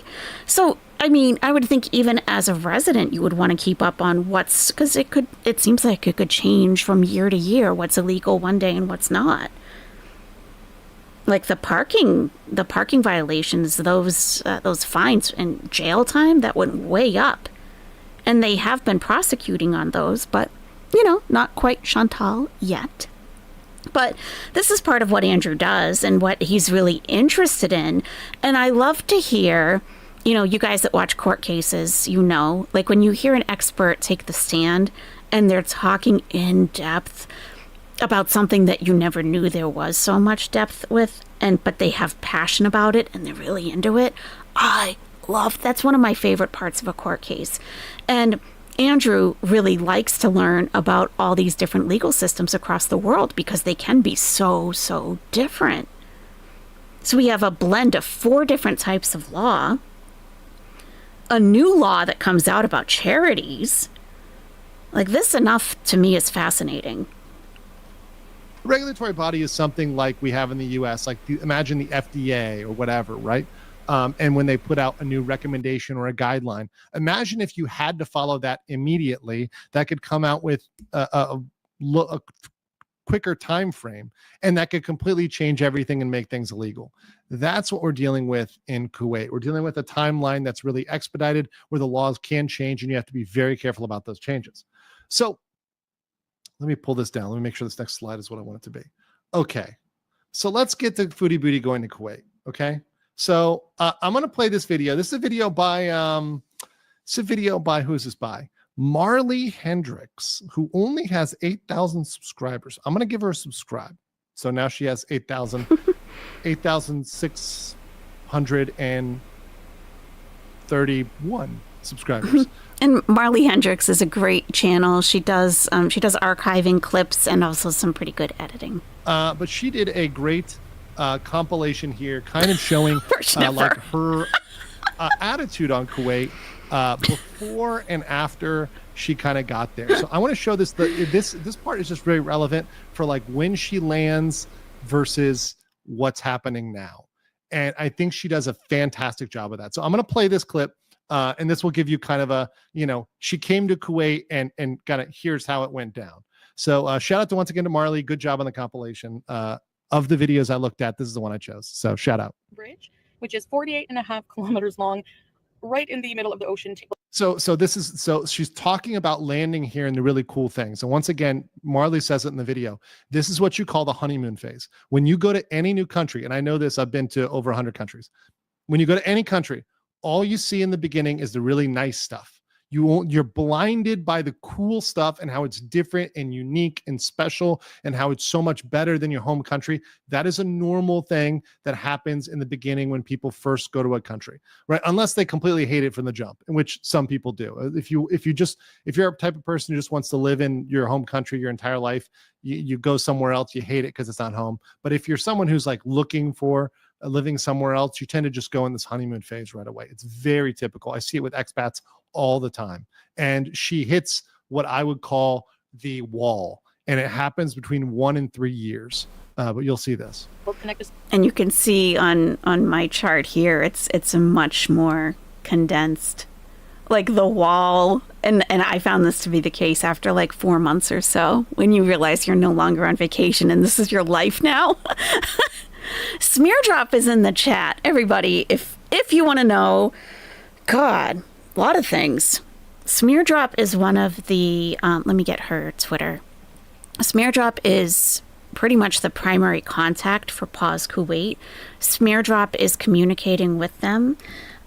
Please don't put any undue stress on Smear Drop because they're doing a lot of good for the community for really no personal benefit herself. So let me just get her Twitter link or X, whatever. I can't not call it Twitter. They also were looking into the psycho with the manifesto. That the video where I went over the manifesto is linked to the top of the chat. That psycho used a voice note from Smear Drop and put it in their video. So they were trying to make it look like something that it wasn't. And thankfully, I recognized it as that manifesto weirdo. So it's like, whoa, wait a minute. I can clear all of that up. But there's Smear Drop. You might want to follow her, if this is where I get my updates from about Pause Kuwait. So yeah, she's definitely the most reliable there. Other people are kind of talking to them. Other people are spamming them. I've seen that in their comments. people who claim to be having one-on-one conversations with them are really just spamming their comments. But Smeardrop is actually talking to them, and Smeardrop receives voice notes from Pause Kuwait. They leave messages, like voice messages that you can listen to. So you got invested in the lore. Isn't it something? Oh, yeah, Smeardrop watched the video. I sent her the link because I'm like, that weirdo that used the voice note? Yeah, check this out. Check this out. Yeah, that was a lot, huh? That was a lot. But thankfully, you know, I knew just what it was. And I'm like, oh, yeah, they've already been discredited. Let's take care of that right now. To the north side of Kuwait, and it will take about an hour and a half to traverse. Beautiful, calming scenery. Let's go. Also, here's the surprise you've been waiting for. Hello guys, how are you? Okay, so I'm gonna fast forward past the pigeon voice here, but let's go here. Okay, let's watch. She's talking more about it. Quiet. I can't hear your breathing very well. Oh, well, that's in any environment, but wow. Seriously, the silence. If anything to come out here for, the silence, the beautiful nature. Yeah. You're so tall. Oh my gosh. So that's her partner there. So I don't doubt that she was genuinely happy about this at the moment, but it's just funny how quickly things can change. Of course, she's also happy about the food, right? Yummy. You know, McDonald's and Burger King are always different in different countries, you know. Mm-hmm. They're very hot, fresh, and they're like seasoned curly fries. They're so good. Let me try the burger. Okay, so we're not going to do the full mukbang stream here, but what I want to point out, let me go forward, is what happens now, right? So here's her before, just loving Kuwait, loving it. It's the best place ever. She gets Middle Eastern Burger King. Middle Eastern Burger King is awesome. And then what happens now? That's just honestly how I feel. And I blame the internet for that. And I blame myself for exposing myself to the internet. But then I come on here and I talk. Literally, a literal exposure. Ugh. Two lovely people. And it gives me a bit of Quick note here. I do not feel sorry for content creators for having to deal with the internet. People always like the attention that the internet gives, but they don't like the spotlight it puts on themselves. Yep. So that's a main characteristic of a lol cow. They can dish it out. They can rant and rave and act a fool online, but the second someone calls them out, they melt down and they can't take it. They cannot take it. That's like one of the biggest signs of a lol cow. Yeah, if you have a channel, you have to expect to be critiqued. You have to expect to receive some negative comments. You know, you do have to have a pretty thick skin. You do. You have to expect it because you're online putting it all out there, whatever you're putting out there. So you got to be careful what you're putting out there too. you must, as a content creator, accept the benefit and the burden. Wishnuffer just gifted 5. Are You Serious memberships? Thank you so much, Wishnuffer.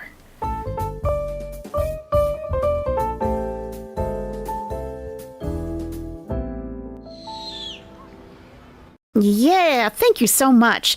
And I'm going to read this as the Roman numeral 7 received a gift membership, or VII. Starfire received one. Patty Porkchop, Tabitha Pondu, Mackinstood received memberships from Worshnefer. Please give him a big shout out in the chat if you got one of those. Thank you so much. And I saw that you were a member of Legal Mindset for 2 months now. That's awesome. It's pronounced like the letter V. Okay, thank you. Thank you. I'll remember that. Okay, thanks. And welcome, guys. That's my personal opinion. That it's not a legal opinion, but it's my personal opinion that if you choose to be a content creator, there are both boons and there are burdens, and you must accept both. Mm-hmm. You must accept both. Yep. Including the spotlight that puts in your life. Bit of hope. Did the law come? No. I don't know how to explain how I feel. I just feel grossed out. That's all. And just down. I'm in one of those moods, you know. I know it'll pass, but I'm not ungrateful for my life. It has nothing to do with that. I don't know. I hate when I'm in a bad mood and my husband tries to talk to me. I know I try not to like take it out on people around me, like, and be, you know, crabby. So what I do is I just leave me be. I just need some time because I don't want to be crabby, you know. Salah does his best to cheer me up. I'm grateful for him, but thank you, Nicole. Sorry for my pimple. It's when I'm nervous, I don't know, I just feel off right now. Maybe take a couple of days off. Yeah. I don't know. We'll see. Probably a good idea.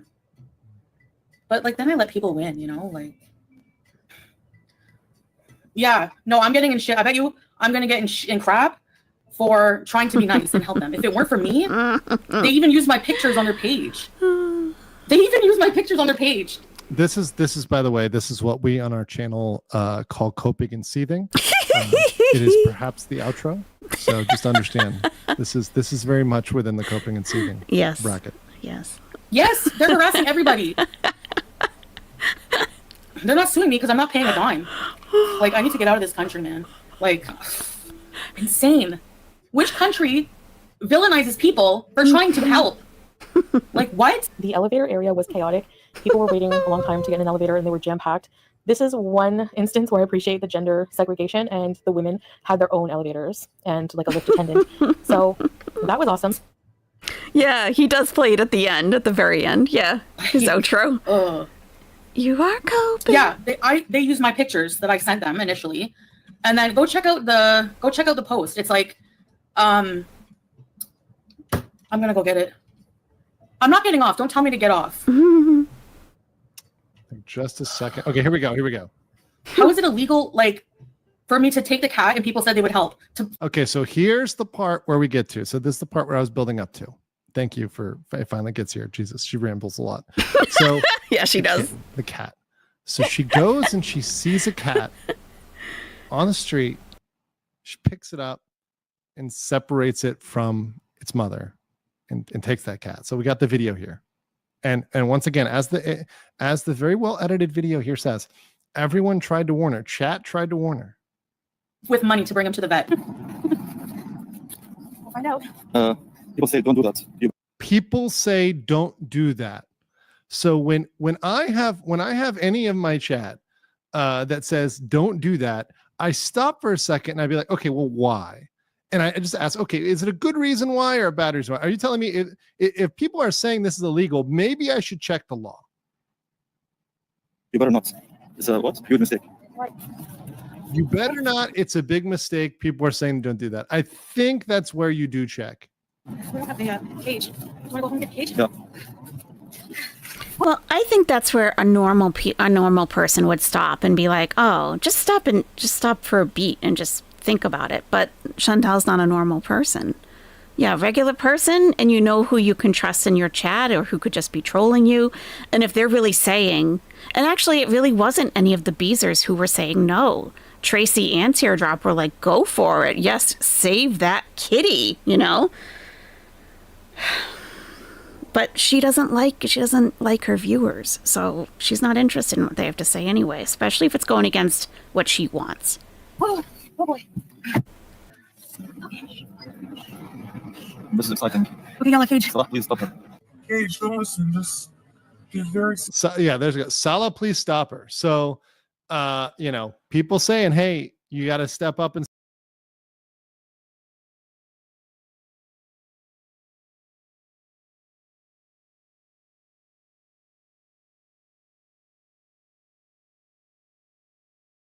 stop her, because technically, towards this, I mean, could be accomplice to that if you're doing something you shouldn't be doing, right? Oh shoot! Sorry guys, I was talking about Karen Reed. Repost toast is the verdict in, or are they still deliberating and they're coming back from lunch?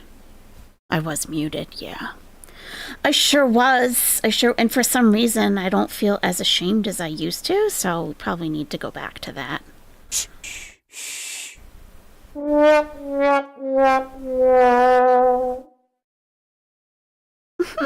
They're still deliberating. Oh, okay. Thank you.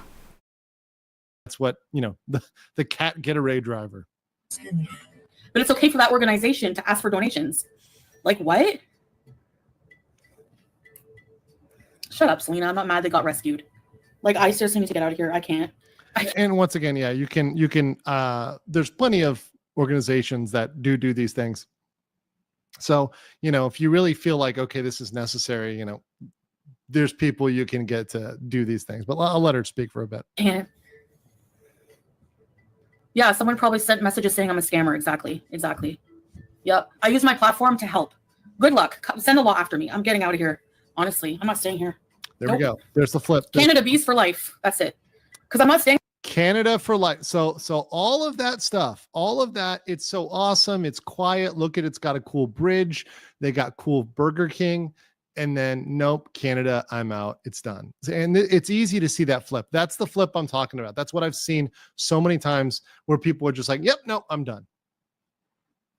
Somewhere where I get in legal trouble for helping a kitten from dying. Like, no way. Nope. There are multiple countries where you cannot interfere with the wildlife, even if it's dying. And there's a lot of reasons for that. Some can be cultural, some can be religious, some can be environmental. For example, by humans interfering in the environment or stepping into the environment, we are messing with the natural flow of nature, right? If you intercept, let's say, if you kill a wolf that was going to eat a deer, right? You mess with the whole ecosystem, and that can have wild consequences, right? So, I mean, there's reasons why, plenty of reasons why a government might say, hey, you can't do X, Y, or Z. Right? Or you shouldn't be the one to do X, Y, or Z. And when I looked into it, the main reason in Kuwait, from what I saw, is that it's a public health issue because the cats of Kuwait, they eat a lot of the fish that comes in that's imported into Kuwait from different countries. They eat the fish scraps, I guess. Like they leave them out for them and stuff, like outside of like a monger's, shop. And that there's a parasite that they carry that a domesticated cat wouldn't have. So it's an actual public health issue to scoop up a cat off the street and bring it home. They're not suing anybody. It's ridiculous. Salah's messaging me right now. Your best thing is to stop messaging me because you're getting me mad too. I'm tired of holding in how I feel. I'm tired of being silenced. I need to leave here so I can speak my mind, okay? I need to get the hell out of here. Investigating, exactly. Bye. Don't talk to me, Salah. Thank you. It's done. I'm leaving. I'm done. Sorry. I can't silence myself. Like, I'm done. Everybody cooks fish here, Flop. It's Kuwait. I'm done with this whole situation. Like, you don't know what it's like holding things in. There's a comment she makes here. Get in trouble with the law for helping a cat. Yeah. Or asking for donations for help. Yeah. I'm out. I'm out. If I can't have the freedom to say what I need to say here, I'm out. Okay, let me say that one. Let me put that back. This is a very good comment. This is a very good comment. I'm out. Yeah. I'm out. I'm out. I'm out. If I can't have the freedom to say what I need to say here, I'm out. That one made me laugh. That last one right there. If I can't have the freedom to say what I need to say. She should have done a little research on the countries where she's going about freedom to say what she needs to say. Yeah. Because outside of Canada, the United States, parts of Western Europe, you cannot say everything you want to say. Right. There are definitely things in the majority of the countries in the world. The majority. Let me say that real quick. The majority of the countries in the world. You cannot just say anything you want to say. It's true. You feel like saying. That is the default on the planet Earth. It is a very rare minority of places where you can say what you want to say.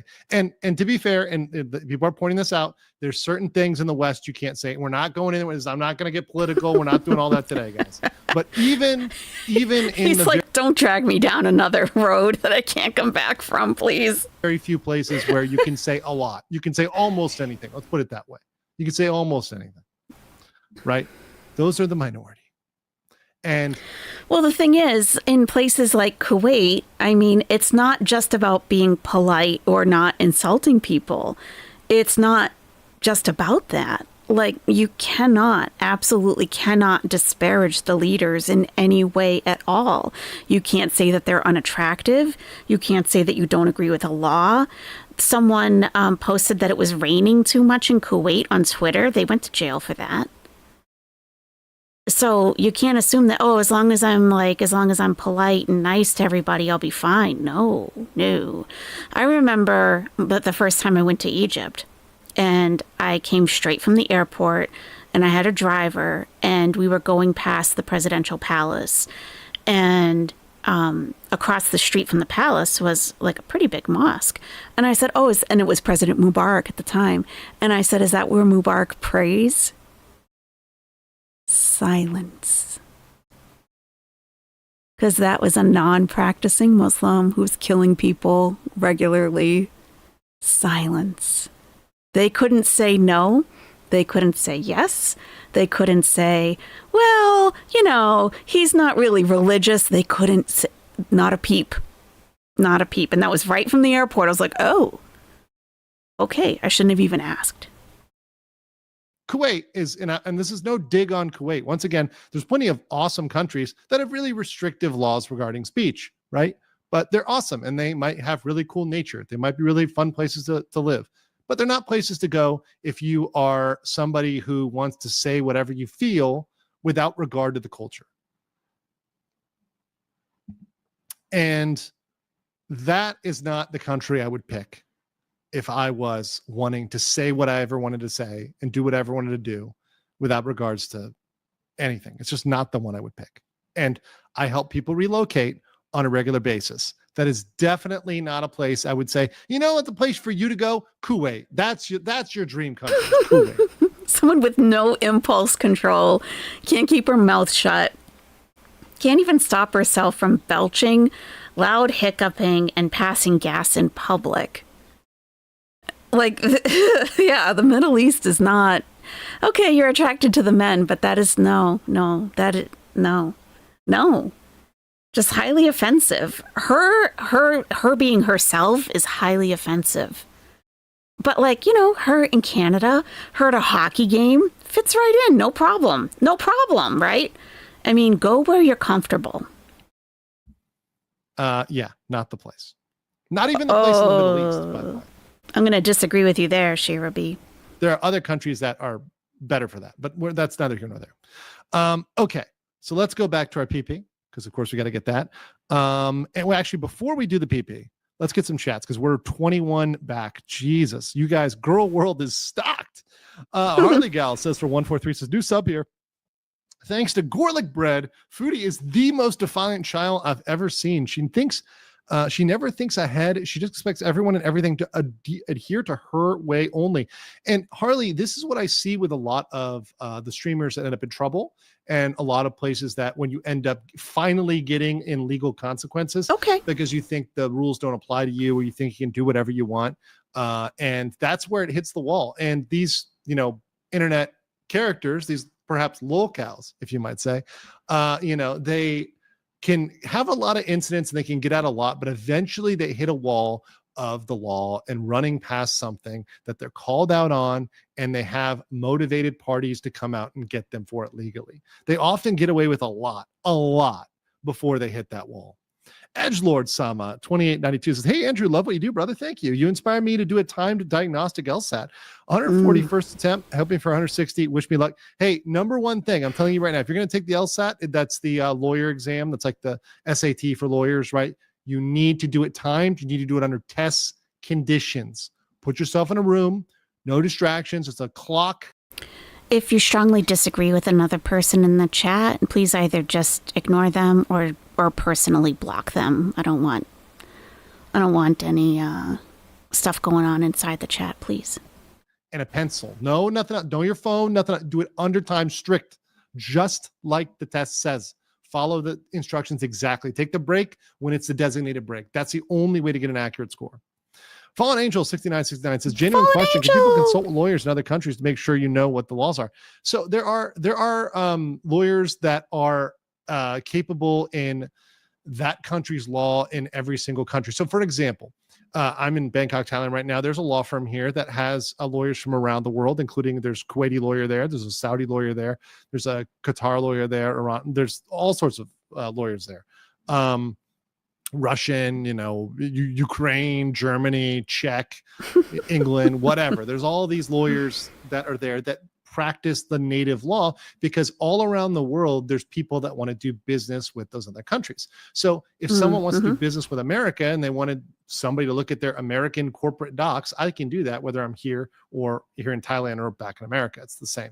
Now, I cannot comment legally on the law locally. So whether I'm in Japan or Korea or Thailand, I can't comment on Japanese, Korean, or Thai law authoritatively. But what I do on this channel is I try to generally understand the basics as a non-lawyer of that country would. And I think as an American lawyer, it helps you understand foreign law which is so much more than any of us can do, which is so much more. He's a practicing attorney. Like, he understands how law works, even if it's not in the country that he's licensed in. So, yeah. Oh, yeah. No, claiming ignorance is absolutely not an excuse. And you can really find out the general laws if you're going as a tourist if you just look at, like, the country profile. You know, if you look at the country profile, what's expected, cultural norms, things like that. I think if you're a person who I don't know. It's always good just to look at the specifics, but I don't think you'd have to hire a lawyer to get a rundown of all the laws. That doesn't mean I can give an authoritative legal opinion, but it does help me understand it a lot easier and communicate what I think are some general things to my lovely audience in an entertaining way. So yes, you can consult with lawyers, but make sure they specialize in the area that you want them to specialize in. Sandy the Rock is Patricia Ingalls has become a member. Foodie is ignorant of all laws everywhere. True. So true. Thank you, Patricia, for being a Nestie Bestie for 11 months. Thank you. And not only is she ignorant, she doesn't care. Even if she does know about them, she does what she wants anyway, right? Yep. Thank you. Shira, someone was... there were a couple of Nesties. There were a couple of, like, people from Gore World who were in his chats in previous days and were telling him about Foodie Beauty. So they were kind of mentioning it during his other streams. So maybe that's how. And he said he got emails too. It says, where in the world is Carmen Fenty? You guys are going to kill me today. Gary Lee says, Al Bundy, a fat woman causing trouble. El Cancion says, long live freedom, damn it. Hell yeah. Count Cracula has a new member. Welcome. Stoic Savage says she thinks her Canadian freedoms extend wherever she goes. This is a accumulation of years of arrogance and defiance. Yep. This is a big arrogance. This is a big problem with a lot of Westerners. When they come abroad, they have a huge problem with thinking that, and this happened with Ramsey Khalid Ismail, aka Johnny Somali, and Vitali as well, thinking that because they are either Americans or Vitali's a green card holder, Foodie Beauty is a Canadian, they think those Western things apply there, and they don't. They simply don't, including the presumptions in your favor, right? We have a lot of presumptions of innocence that aren't necessarily held to everywhere in the world. So be very careful when you're abroad. Yeah. And some people, because it's so deeply ingrained, like in the United States, if you're arrested, you get a phone call. So you may just expect that in another country, and it's not necessarily the case. You might not get a phone call. You might not get an arraignment to know what your charges are. It could be months until that happens. There's no right to a speedy trial. You can't assume that anything that would apply to you in your home country applies to where you're going. Unayaba Tofi Too Fat says, oh my God, I'm dying knowing that poor Andrew made graves over poop. I'm not even there yet, man. I'm touching the surface of this. And I know turds float, but we do not have any turds in this one, my friend. The Bronwyn says, the poor hijab looks like a stuffed sausage. Lily for TK45 says, the videos on Oh Lordy, It's Jordy on Foodie are really informative with an appropriate amount of humor. Hope that's okay. Yeah, let me look that up. And by the way, I want to give a little shout out. I know Farrah Fiasco already hit me up on email. So thank you for emailing me and offering to help me out with information. You guys are awesome. Really awesome community here. Kay Kerbal says, can she enter an insanity plea? Okay, Danielle, ban Kay Kerbal. Time him out for that shit. For those that don't know, that's an inside joke referring to the insanity plea, which cannot be pled in many cases. World Traveler 139 says, Foodie's defiance finally caught up with her. She's lied and doubled down for years. As a longtime viewer, I hate to say it, but it's about time she faced real consequences. She's definitely losing money now. And that's a consequence as well, right? Even if Yeah. she doesn't go to jail, losing money and having to deal with the stuff or pay for lawyers, that is a consequence. Yes. Auntie Al. It's like Johnny Somali. He's not allowed to work while he's in Korea. He can't leave Korea. And he's just depending on people's goodwill to help him out, to like feed himself, I think he was sleeping on the street at one point because his court date isn't for like a little while. He has to hire his own attorney. And I guess that's part of the strategy that the prosecution in Korea uses to drain the person of all of their assets, their comfort level. So when they do go to court, when the time actually comes, they're like at the mercy of the court instead of all this arrogance. And here's my beautiful wife, Chantal, is stunning as usual. Oh, my beautiful wife, Lulu. Thank you for coming into the nest. Thank you. For 10 euros says, it's not just about wildlife. It's about the law prohibiting soliciting and collecting donations. She immediately used the kitten to motivate her money, and that's illegal. We're going to get there, Auntie Al. Auntie, we're going to get there. I feel for you, Andrew. I really do. I feel for you. Norbert Froelich says for 10 euros as well. Guten Tag, Uncle Mindset. Vielen Dank. I thought RKI was unbearable to watch. I wonder why people waste their time watching people bitching on the internet. Sorry if I offend anyone. Enjoy the soju. I know I will. I think it's knowing that they're just full of shit and just wanting to call them out for being full of shit. I understand that.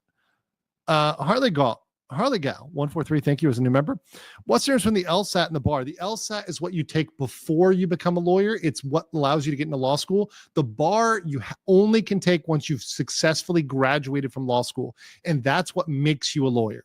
So the bar makes you a lawyer. The LSAT just gets you into law school. Remember, you can go to law school and never go anywhere and do anything with it. I knew girls that got into law school just to find a husband. I'm not kidding you. That would they're my friends. They like told me, yeah, I know, I'm just here to find a rich, like successful husband. Right. And I'm like, okay, good on you. K-Bear for 99 says, also, she's subjecting her husband and his family to consequences and backlash. She fled to Canada and left. Is stunning as usual. Welcome to the nest, Janie. Welcome.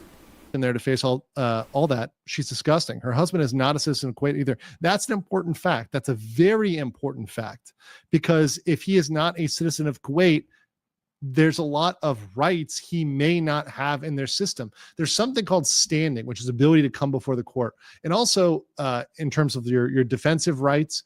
Now, I'm not fully familiar with their criminal system, but in many systems, including in the United States, if you are a non-citizen, you're not subject to the same level of protections that citizens are in terms of the consequences for your actions. Fat Cow Chronicles for £5 says, traffic violations, e-begging, filming in government buildings, people in public and cemeteries, working without a license, defamation, and cohabitation. These are the ones I've heard. Now, I also have seen, now the problem is, Fat Cow, and I will cite the humble fruit farmers. I've seen people lay out those criticisms and say, these are things she did that are wrong. And then I've seen people debunk those. So I what I would have to do is I would have to go into each of those one by one and look at the evidence and say, okay, well, what's the evidence for this? Right. And weigh it and say, okay, is this something? Some of these things also, I believe, happen in Kuwait. I didn't even know why. And some of these happen in Kuwait. I didn't even know I was sighing audibly. Yeah, it's just, yeah, that's just exactly what he said, like, yeah, people say this, and this, and this, but then, and they're not even like Beezers. They're just people who know a little bit more about like the practicality of what happened. And is it actually illegal? Like, there were still people in the chat saying that she's circumventing YouTube by posting her PayPal link. I don't know how this became such a deeply held belief that that's against terms of service. It's not. I'm louder than him. Yeah, I can turn down my mic a little bit. Am I really, though? Okay. Yeah. But yeah, that's just not true. And that was being, spouted in the chat too. Like, he doesn't care about that. It's not against terms of service. And whether something is against terms of service or not is not illegal. It's not illegal. He's a lawyer. And people are like, we've been notifying YouTube of this. Well, it's not against terms of service. So, what is the point? It's not. So stuff like that gets brought up a lot, and that's just something that I immediately dismiss because it means nothing. It means nothing. The PayPal thing started years ago as a rumor when a planned update was coming up. Oh my gosh, that was... I remember that. I remember that. That was probably 2021 when that happened, and it wasn't true. Yeah. Yeah. Wait. Canada, from what I understand, Canada would not extradite somebody to face crimes in Canada. And I know a lot about Canada. We're going to talk about this because I have a very close friend who works for the Canadian Embassy. And before this, I talked to them about this because they deal with a lot of deportations because there are a ton of deportations of Canadians for rowdy behavior. And they're very familiar with what happens in these cases. So but I will say this, and I've talked to them about this. Canada is not going to extradite people for minor offenses abroad or minor offenses from Canada. Yowzers. Sir Austin has just tipped $10 through Super Chat. I am slot machine Beeson while watching.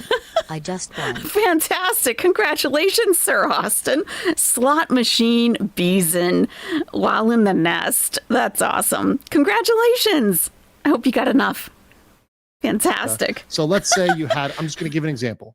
Let's say you had a DUI in Canada and like you got out of Canada while that was still processing, right? You left the country. 2,000? Oh my God, Sir Austin, 2,000?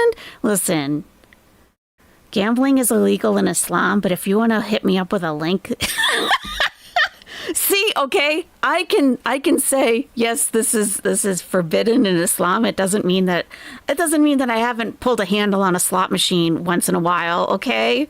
Let me tell you. I'm not I don't want to be like Chantal and say, I'm not a perfect person. Of course I'm not. Who is? But I can separate the two. Yes, I'm Muslim. Yes, I do things that are not allowed. Yes, I do. I'm a regular person. But I mean, if you get a site that's like working for you consistently, I'm just saying, everyone can use a couple extra K, right? Canada's not. Then we're going to hear, see, I told you AYS is a fake Muslim. I told you. Going to order some other country to deport you for that. To say, hey, we're gonna go over there, do all the paperwork, do all the work to get somebody deported for DUI. That just does not happen.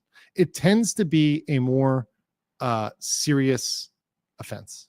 And I see you, by the way, I see you in the chat, people saying there's evidence. I'm not saying there's not evidence. I'm not saying there's not. I'm just saying I haven't seen it yet. And also, one real quick rule. I know he said it in the chat, but I'm saying it. Please do not put caps in the chat. We have very simple chat rules, which is follow the YouTube terms of service. Don't spam the same stuff all over again, and no caps. So please do not do all caps. You will get timed out or banned. Larry Power says 5 will get you 10. She ate that cat. MK says Piggy says we all the way to Kuwait. Arsar Doomrider says it's so we're just using his time to read insults, paid insults. Yeah, I do have an ankle bracelet. I do, but it's, I do. Not really a monitor. Well, it is a monitor if you think about it. I wear a jingly ankle bracelet. Here it is. So my dog is losing his vision quite, like it's getting worse. So I've seen him walk into a room and look around, and I'll be like behind him and I'll call his name and he's still not turning. Like he's, he just doesn't know where I am. So I started wearing an ankle bracelet. So whenever I walk, he can hear that. So he knows like if it's far away or if it's close, he kind of knows where I am. So we were doing our patrol Friday night and I said, yeah, I'm taking off my ankle bracelet because I'm on house arrest. That's why. Yeah, but yeah, I am being monitored by my dog. Yeah, exactly. It's almost as if you say all the time there's a honeymoon phase. When you move somewhere, then reality sets in. You either accept it or you leave. Yes, I've said that a lot, haven't I, Archlord Doonrider? And that's what separates the expats from the tourists. A tourist will Exactly. only stay Exactly, Andrew. Exactly. Yeah. Archlord Dunewriter said it's almost as if you say all the time there's a honeymoon phase when you move somewhere. Then reality sets in. You either accept it or you leave. It's so true. And she went out of honeymoon phase into like slowly starting to accept how things were there, but not really knowing exactly how things actually were, thinking that she loved it. And then she realizes, oh, I don't have freedom of speech here. I'm out of here. Like, she really could have known that before she went, you know? She could have. somewhere until they get sick of it. An expat will accept the fact that there are going to be things they're not going to like, and they have to deal with them and realize that the positives outweigh the negatives. Razor Wire and Piercing says, cope and see. Unava Tufat says, women aren't oppressed in Kuwait, guys. Chantal. I think I saw that clip, by the way. I think I saw that clip. Callie Ray for 799 says, it's like that American woman who got in trouble for picking up a wild baby wombat in Australia. She fled the country. Yes. Callie Ray. Yes. I covered this way back when it happened. This is a perfect example. And this can happen with all sorts of animals where, especially you touch them. Oftentimes, if you touch a baby animal as a human, our scent, our pheromones, the oil from our skin, whatever, it gets on that baby animal, and the mother animal doesn't want anything to do with it. And beyond that, if you feed it, it might get used to being fed by you and reject feeding for the mother. So even if you gave it back, even if the mother doesn't abandon that kid, it may not feed from the mother anymore because it got used to being fed, right? So there's a lot of reasons why you might want to stay away from baby animals. A lot. And reasons that you might not even know about or think about, you know, like her messing around with those tigers that were drugged. Because she's so dumb. She's like, oh, these tigers are trained to sit here docilely while we play around with their tails. Like, you dumbass. You know, you might not even know especially if you're dumb. But, you know, like, I've been identifying the birds in my yard now with the app and everything. That's kind of, you know, I don't know. It's interesting to know. But, like, I don't know what these birds eat, or what if I did something that could possibly harm their habitat. You know, like, you just don't know. You just don't know. And you're caught in a moment like, oh, this animal needs rescuing. Maybe not. Lot of reasons. So don't mess with baby animals. And even, for example, it's the bird out of a tree. Merlin. Right? Just because you see a baby bird at the bottom of the tree doesn't necessarily mean it's a bad thing. Exactly. Right? Exactly. Garrett Griffin says, she reminds me of the Ron White joke. She has the right to remain silent, but not the ability. Big Minister 5 says, some animals will abandon babies if they smell like humans. There you go. There you go. See, yeah, I didn't catch up, but you said it exactly. There's plenty of reasons not to do it. I know that people mean well, but still. Emma Peel says, what type of lawyer need for New York Bank Lisbon resident inheritance dispute? Ooh, that's interesting. Trust and estate lawyer. Go to a trust and estate lawyer. If the money is in New York, maybe start with a New York lawyer. If you're a resident of Lisbon, Portugal, then there might be some issues, but I would start with, if the assets are located in New York, start with the New York Estates and Trust lawyer. Asian Dragon 456 says, Andrew, does lawyer and barrister are the same that a clank and I are? There's no distinction in the US. There is a distinction in the UK. Yes. Super says, I can't even relate to the ability to shut up. She says she's leaving because she wants to talk. I would leave first, then talk. Like, we get it already. Warren A says, speaking for all Canadians, we don't want her back. Well, you might have to.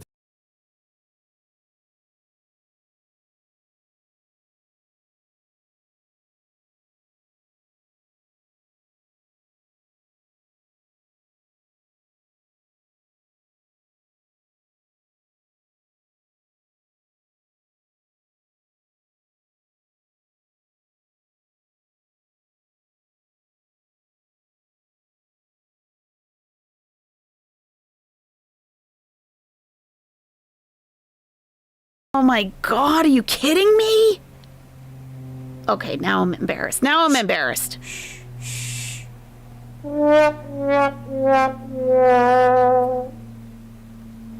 That's unacceptable. Twice in the same stream. That is unacceptable. What I was saying, that dang space bar, right? What I was saying is that, you know, you have to read the super chats because there are people sending you money. So you don't want to ignore them. But it's like a lot of the same stuff that we see in every single live stream about Chantal across YouTube. We don't want her back in Canada. And it's like, okay, we're talking to we have a lawyer for a limited amount of time. How about we discuss the things that are actually illegal in Kuwait? How would Kuwait authorities deal with an expat? Will they go to her home and arrest her?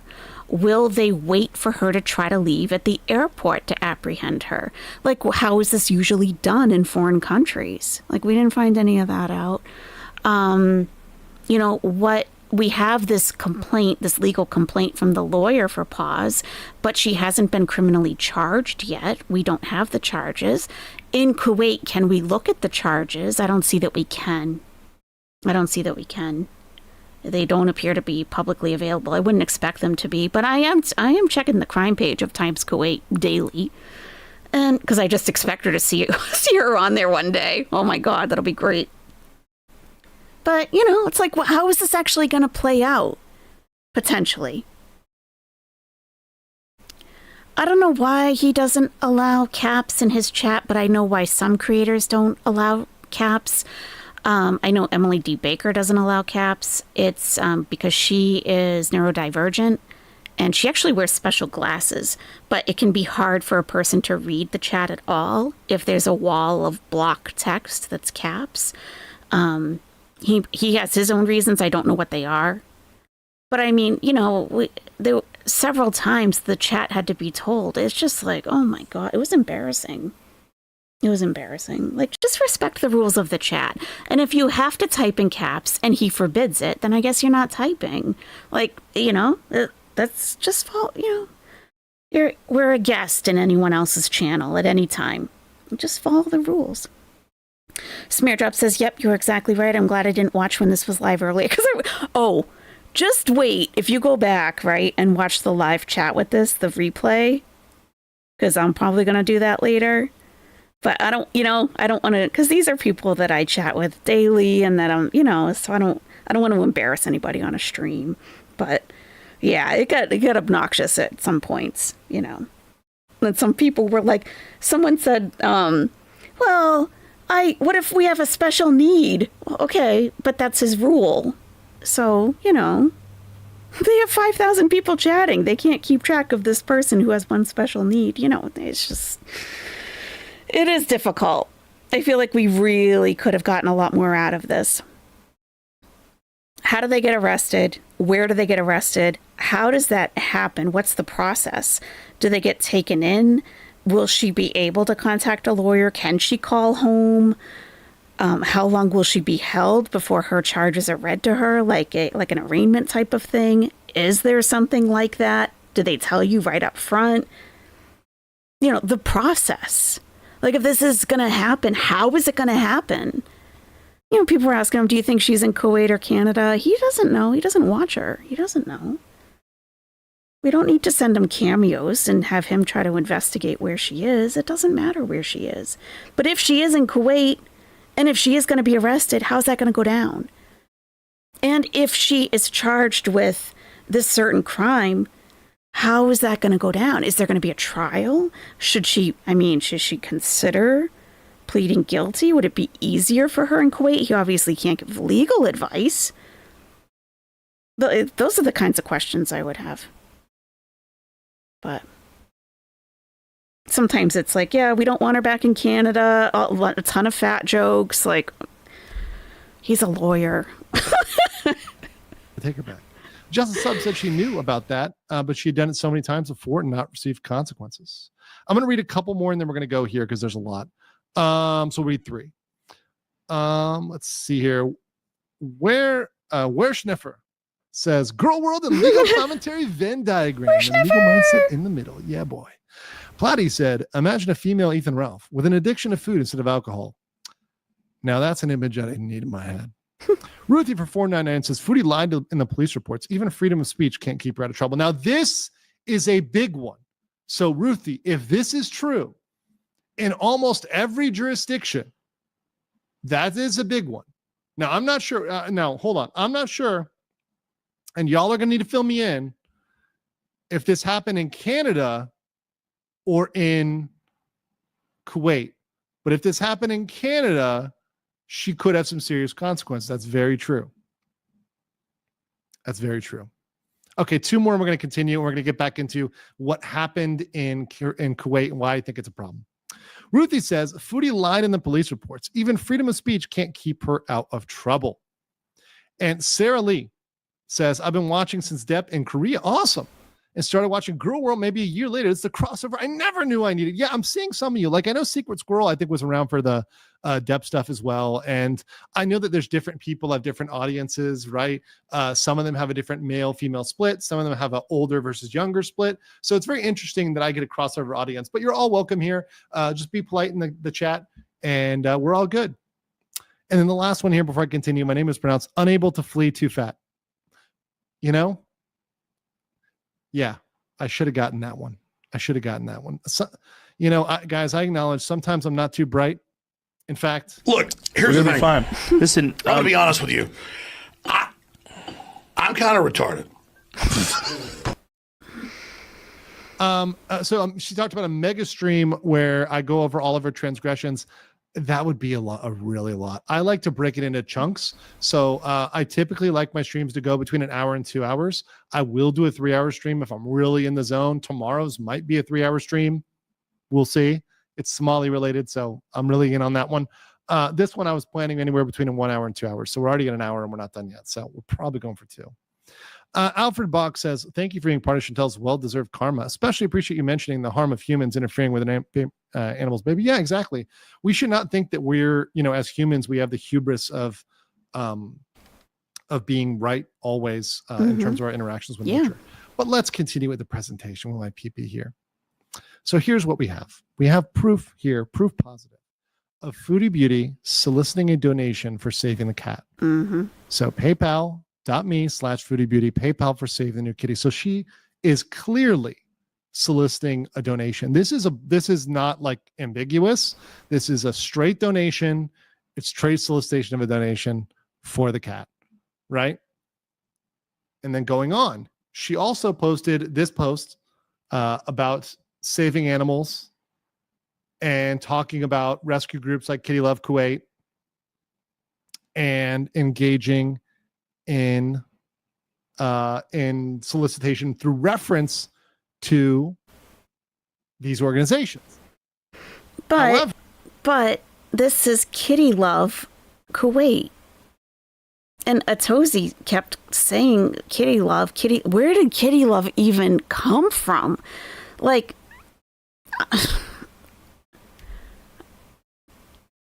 I can be wrong. I might be wrong. Tell me, was Kitty Love ever really involved in this? Like, at all?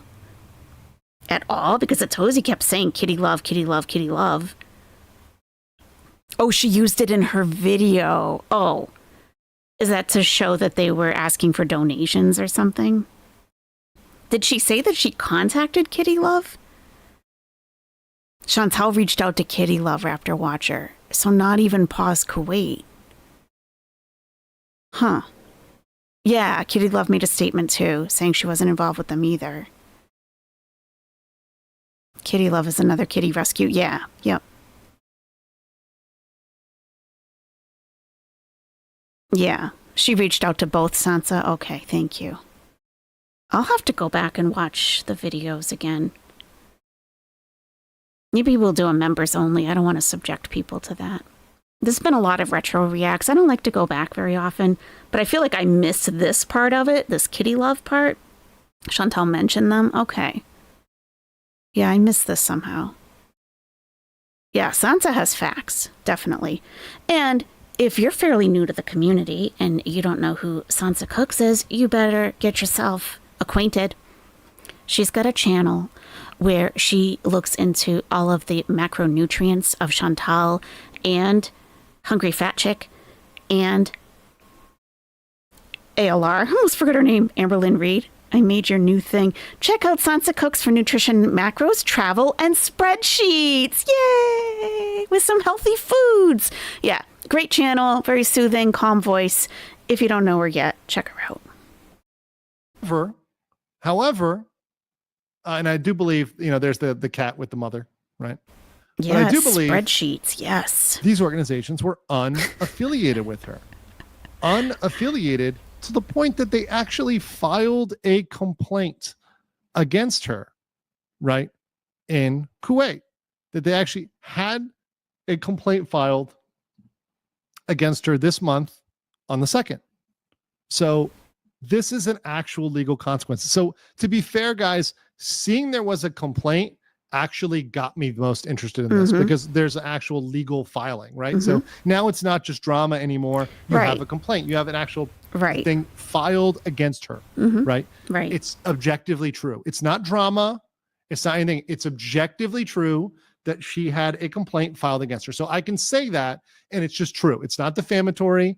It's not me making fun of her weight. It's not any of that. It's just, okay, objectively, she has this filed against her.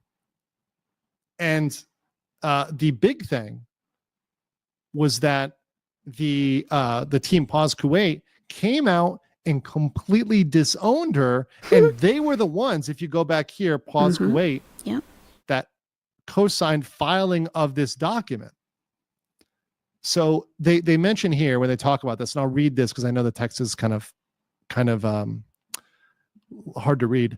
Official update regarding the rescued kitten and her mother. There's been a lot of misinformation circulating regarding the stolen kitten. Notice the language, stolen kitten. We want to clarify that the kitten and her mother have been safely rescued by one of the trusted team members, Sania, and have already examined and treated at the Royal Animal Hospital. All medical expenses have been fully covered by Pause Kuwait. Please note, anyone currently asking for donations on behalf of the kitten or mother is not associated with our team in any way. No further donations are required or being requested by us. Yeah. The kittens were discharged. That's the other thing. They're not asking for donations. People have reached out to them asking how they can donate. You have to do it through WhatsApp. I have WhatsApp, but I mean, like you send them a message, then the hospital a message. It seems like you have to be within Kuwait. Like they're not scamming Gore World. I don't know if anyone's trying to push that narrative, but I don't know of anyone that has sent them any money at all. Today and are under foster care. We are currently working to secure a forever home for them in the USA. This matter is now under legal review. Our legal team, along with the relevant authorities, will be taking appropriate action against any individuals or pages who have used this case to collect unauthorized donations. That would be Foodie Beauty, right? Clearly, it's on the nose. She did that. An official statement will follow shortly. Thank you for interesting and emotional support teams Parkway. So they clearly took action. They filed. So boom, they're there. Okay, so I want to talk to you guys about charity fraud. Okay.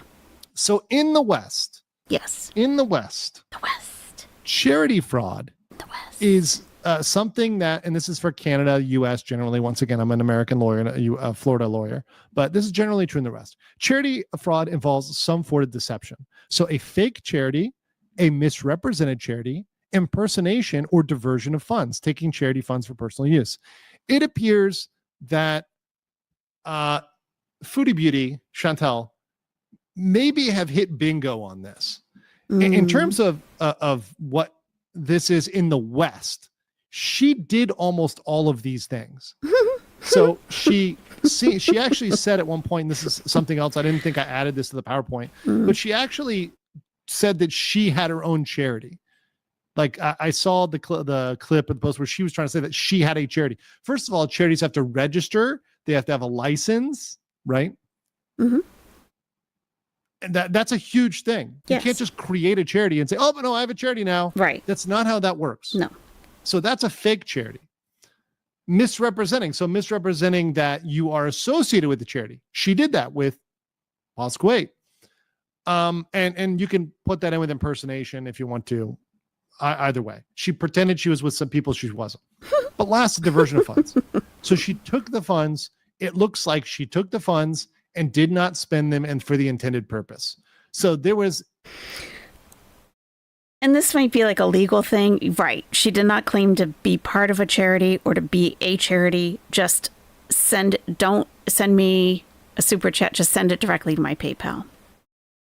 So maybe it's supposed to be inferred that she's representing herself as a charity because send me money now that I have this cat to take care of that I'm rescuing. That could be interpreted as like her, not implicitly saying I'm a charity, but diversion of funds. Yeah, because she didn't spend all the money and they didn't even go to a vet. She said it as a joke in passing. Oh, do we really have to rewatch it? We might have to. We can do that. If you guys want to, we can. We could do that. Let me know. A lot of deception that looks involved here. Someone says she had a charity. Okay, well, let's take that one out. Okay, good. Right, Tori. I don't remember her saying she was a charity. She may have said it like in jest, like I'm just I'm a charity case. No, Tori, I appreciate that. It's not like defending Chantal. It's not giving her the benefit of the doubt. It's just like, let's get to the facts, the truth, like what was actually said. That's, that in no way is defending Chantal, in my opinion. It's just like, let's get it cleared up. So this person is saying, she never said she had a charity, unfortunately. Misinformation. Okay. So maybe someone told Andrew that she said she was a charity. Let's take that one out. But yeah. Let's benefit her. So he's removing that. So someone probably told him that. Let's give her, because I like to give people the benefit of the doubt. Let's take that one out. Here's the problem with any of the defenses to that, right? Here's the problem. In Kuwait, the law does not regulate charity fraud. It actually is a total prohibition on donations. A total prohibition. So this is an article here. I just want you guys to see. A blanket ban on donations targeting all entities. A recent decision to ban donations in Kuwait. Let's focus on this. Let's enhance here, guys. Let's enhance. Extends beyond charitable organizations and covers all legal and personal entities without exception. Mm-hmm. What does that mean? A legal and personal entity means yourself. Any business, any person cannot collect donations. It's a full-on ban. A full-on ban. Mm-hmm. That's pretty serious. And to be honest, it's pretty extreme. But when you look at what's happened, you can see why they're doing this. And, mm-hmm. and I want to show here, because this article actually goes on and says, this source stressed that all forms of fundraising, particularly through bank links. Oh, otters and elephants. I think you're right. That was messed up. That was messed up. Yeah, Fallen Angel saying the same thing. Yeah. They were using the Atozi reference from the Michael Furberger cameo spoof, Save the Cats. I mean, he makes those all the time. And they're always funny. And we can always tell that it's a Michael Furberger post. And if you're not sure, you just look to see who's posting it. It's him. So, but they wouldn't know that Michael Furberger is known for that kind of thing, like making funny pictures that really kind of look like they could be real. So maybe that's when she said it then. And they took that as her making a community tab post saying she was a charity. Yeah.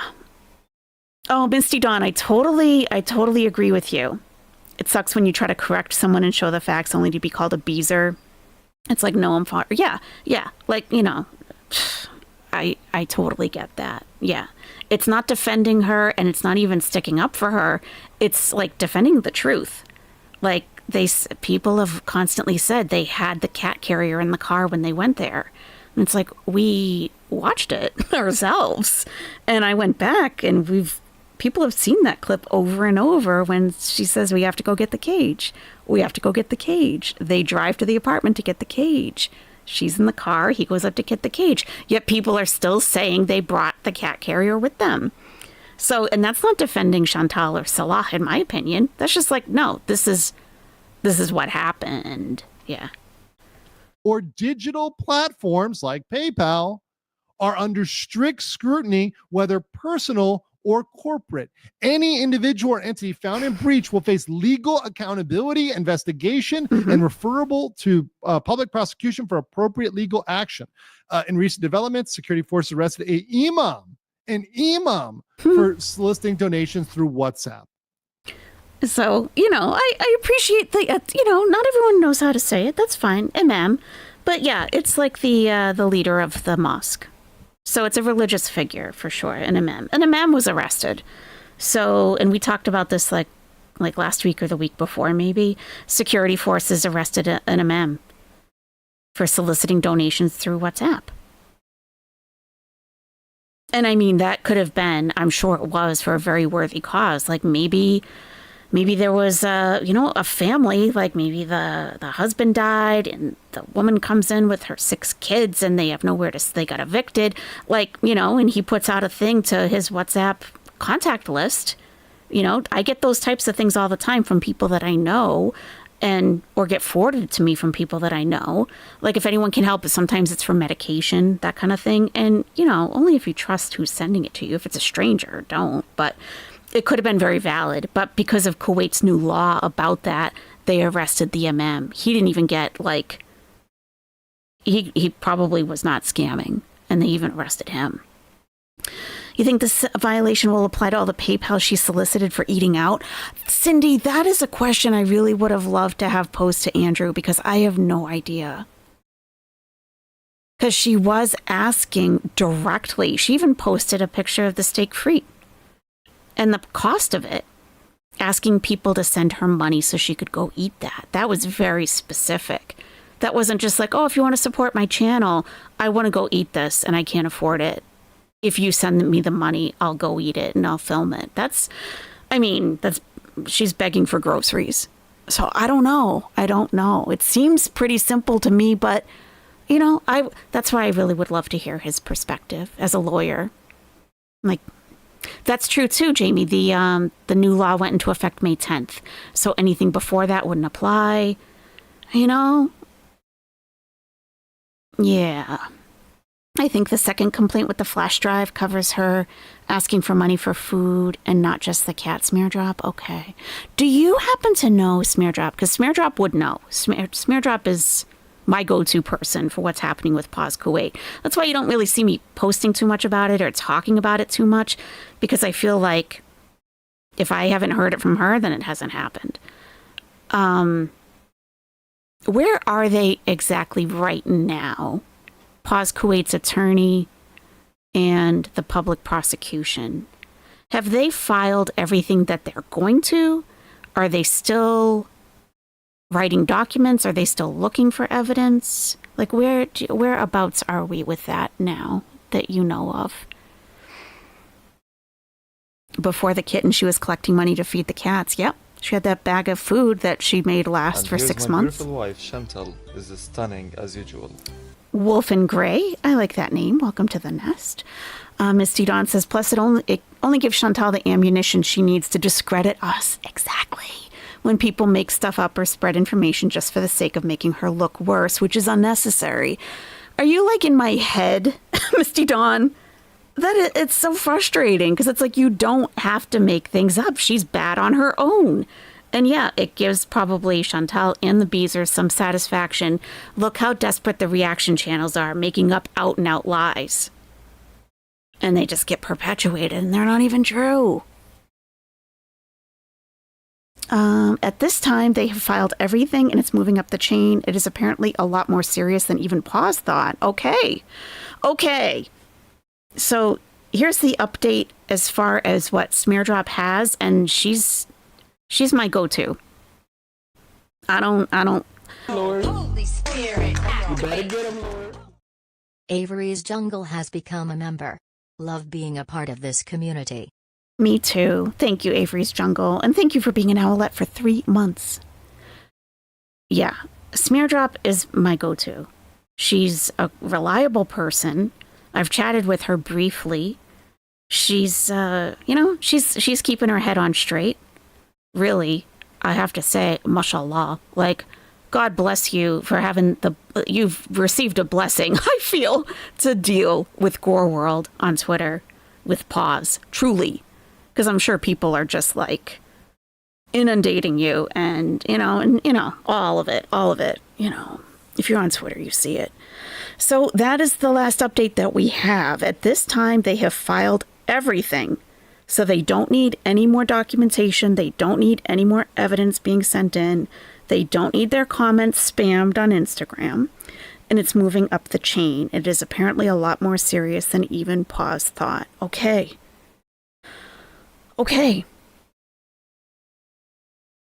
And I wonder when and if charges are filed by the public prosecution, if we will find out or how we would find out. I'm curious about that. Thank you so much for keeping us updated.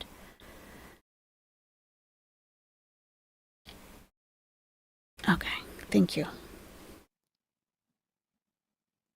If they're out there throwing imams in jail, I don't think that Foodie Beauty is going to hold a lot more sway than the imam. You're right, Andrew. You are absolutely right. Smeardrop says, just know that there is more to come. It is just hard to know how long we will have to wait for more information. Okay, got it. And you'll update everyone on Twitter when you hear something. I know you will. Okay, great. Thank you. Mom, I'm just throwing that out there. And by the way, one of the reasons I looked into the background on this, one of the reasons is there is a big issue with embezzlement. And by the way, this is true in the United States too. Charities are often used for fraud. And this is a very big problem globally, especially in the West. Charities are used for fraud. So what Kuwait is trying to do is they're looking at cases like this where there's, embezzlement. This is embezzlement for a property development. That was going to be a charity that was going to build a model village, and they just embezzled all the money. So they're saying, hey, we're going to crack down on this because we see charities as a weakness. We see charities as an area where corruption is a problem. It's a huge problem. So let's put it over here. Lord. Holy Spirit. You better get him, Lord. Dying Duckfit has become a member. Slow and steady really does win the race. Thank you, Dying Duckfit, for being an owlet for 8 months. Yeah, we just have to be patient. And with Chantal not surfacing, and we need something to happen. And I think that's why people are being extra impatient. Extra. Yes. Thank you, Dying Duckfit. Yeah. I do think she's in Kuwait. My personal thought. This makes me think she made a big mistake and stayed in Kuwait. That's why she's staying quiet. She should have gotten out immediately. I agree, Susie Q, 1964. I agree. I don't think she would have the willpower to stay completely silent if she was in Canada. Investigation on the car headrest? No, that went even a little too far for me. Same with the balloon. I couldn't. I couldn't. No, I couldn't. I feel like I would have given myself a migraine trying to zoom in on that stuff. He didn't talk about the Islamic law marriage cohabitation aspect, I believe. Yeah, right at the end, Dachshund Mom, someone said like, oh, they're not married, but they are married. And he was like, oh, because, and it's actually almost through. You have like 20 minutes left. Someone mentioned that she's on a tourist visa. And he was like, oh, a tourist visa. Well, that's like changes everything. And then people were saying she's married. No, she's not. She's married. No, she's not. And he says, well, I'd have to see the documentation. And there is no documentation. So we don't know. Yeah. So in the West, charity fraud is a problem. So if people say, so let's pretend that Foodie Beauty is doing this for bad reasons, right? So if she was doing this for bad reasons, then in the West, she wouldn't be able to do it. But somebody who's good, a Mother Teresa-like figure, a saint, a person. Even people, okay, this was really embarrassing. Now, you may know that Mother Teresa, wasn't a perfect person, and she had plenty of, shitty qualities from what I understand. I mean, no blasphemy or anything, because, she's not a person to me is not equal to God. And I was Catholic, but I guess like she actually has like kind of a history, right? I mean, I don't know. I don't know. I don't really care, honestly. But a bunch of people in the chat went after him about that. And I saw one of the comments get deleted. Someone had to delete it, saying that it really makes, this person said, it really makes me question you, Andrew, if you're using Mother Teresa as an example of like, it was such a Gore World comment. It was like, oh, fuck off. And it got deleted, thankfully. I mean, it's clearly just an example. Like, you've got Chantal and you've got Mother Teresa. Can you just like stop it there in your head? Well, Mother Teresa, she like, okay, should he have used like a figure of an angel like with white wings, or would that have bothered you too? Just like, it was obnoxious. Like, can we just look at the overall message? It's a PowerPoint. Can we just look at the overall message of what he's trying to say here? We've got a picture of Chantal with my favorite hairstyle, with an X pointing at the kitten. We've got Mother Teresa with a green checkmark arrow at the kitten, charity fraud in the West. Like, Chantal's wrong, Mother Teresa's white. Right. White. Right. Jesus.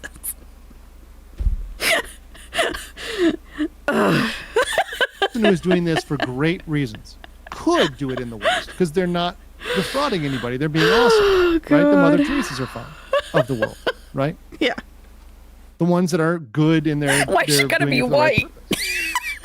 In Kuwait, it doesn't matter whether you're Mother Teresa or you're Foodie Beauty. And by the way, this is not a me being whatever. I'm just trying to give a point here, guys. See, okay. It's so interesting to watch people who don't know about Gore World interact with Gore World when they're at their nuttiest, because he's like, okay, I'm not trying to say anything, okay? Like, looking at the chat, like, all right, just, relax. Because people were probably saying, well, she was Catholic and Kuwait is not a Catholic country. Therefore, okay, can we just look at the message? Not defrauding anybody. They're being awesome. Right? The Mother Teresas are fine of the world, right? The ones that are good and they're doing it for the right purpose. In Kuwait, it doesn't matter whether you're Mother Teresa or you're Foodie Beauty. And by the way, this is not a me being, whatever. I'm just trying to give a point here, guys. We're not going to the backstory of Mother Teresa. Get my point here. My point is, whether you have good intentions or bad intentions, the poor guy, it doesn't matter. In Kuwait, you're prohibited. It's a straight up prohibition. Now, what's going to happen to her? Okay, let's talk about this for a second. Let's talk about Kuwaiti citizenship.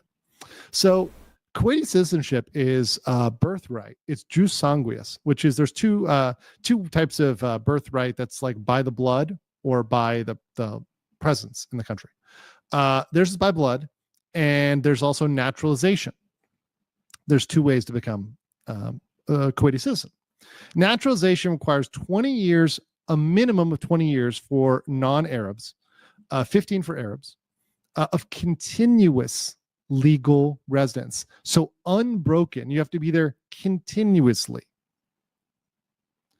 It requires proof of stable income, a good reputation, which is subjective, and then Arabic language proficiency, and being Muslim. So you have to have all of those things, and you have to read and write Arabic fluently. So Foodie Beauty is 100% not a Kuwaiti citizen. No, never will be. I guarantee you, none of these things. I mean, and she's been there, from what I gather, a few years. Yeah. Salah is a resident, not a citizen. There's a difference. So Kuwaiti citizens, they were born to, birthright. They were born to two Kuwaiti national parents. And if not, if you're being naturalized, like in the US, we have naturalization also, you have to meet these requirements. So you have to be there for 20 years continuously. At least we don't use the air fryer for frozen food always. Whitebird tipped $2 through Super Chat. What's happened to critical thinking I with know. some? Oi. I know, Whitebird. I totally agree. It can be frustrating sometimes, because you like to find a channel or a chat where you can just have like a legitimate conversation. And, it's usually a bunch of fat jokes like he was getting. It's like, I want the PowerPoints. Let's look at all this. Would she ever meet this? Let's go line by line. No, she definitely would not. So, yeah. And Peter Princess, the laws are different in every country. So in the U.S., it's comparatively easy to become a citizen in the U.S., whether naturalized, if you were born here. Like, you can be born here by parents who aren't American, and you're American if you're born here, right? But it's different in different countries. And Kuwait, it is a very new country. It was established in the 1960s. Like, it was starting up in the 50s, so it hasn't been around that long. And they discovered oil, on their land. And they were like, oh, look at this, we're rich, right? So all of the people who were indigenous to Kuwait at that time and their lineage will be Kuwaiti citizens, the same thing. So they receive like an annual stipend. They get free university education. They have a ton of benefits. I think they get a home, like a home is just given to them, I think. I remember reading that.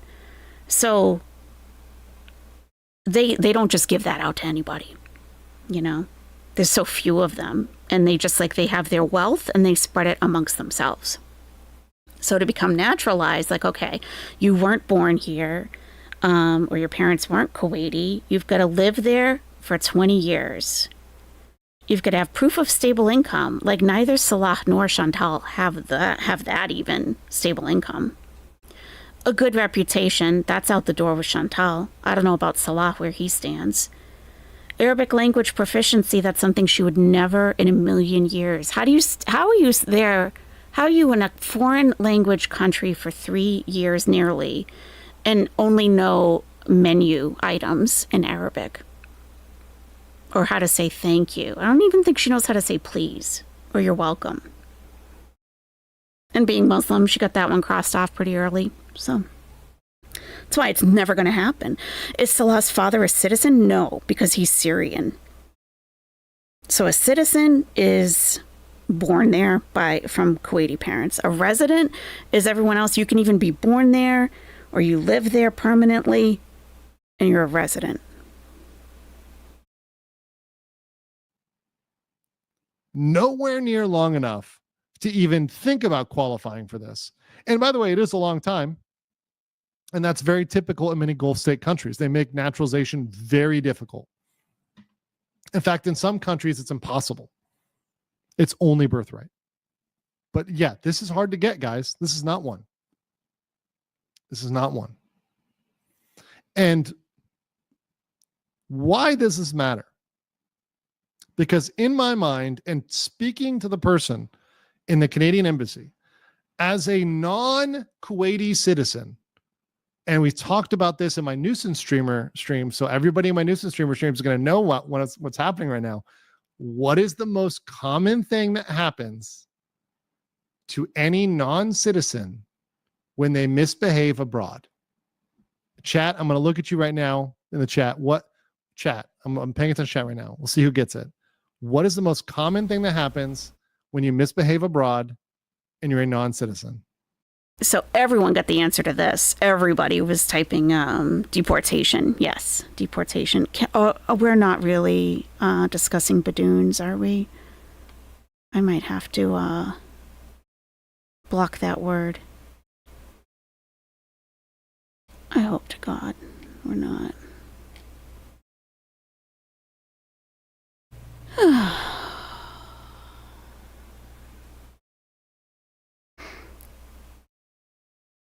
Someone was saying,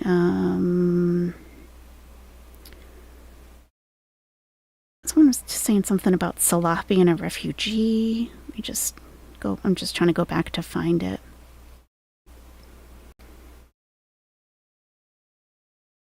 I found out residents in Kuwait qualify for government pensions and healthcare only if they work for the government. Okay.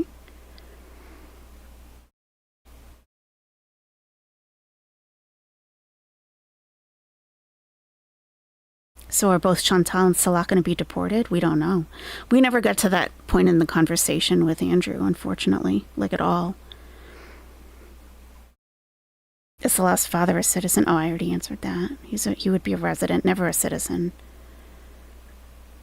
Some of Girl World is like the weird family member you have that you're so used to it becomes normal until outsiders join the dysfunction, then you see they're full crazy. Yeah. Speaking, I would not want to live in another country without even trying to learn some of the language. Yeah.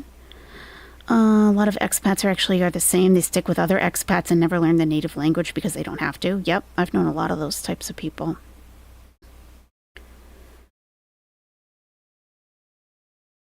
If they were married, she would not have to visa hop, correct? Unless they have a religious marriage.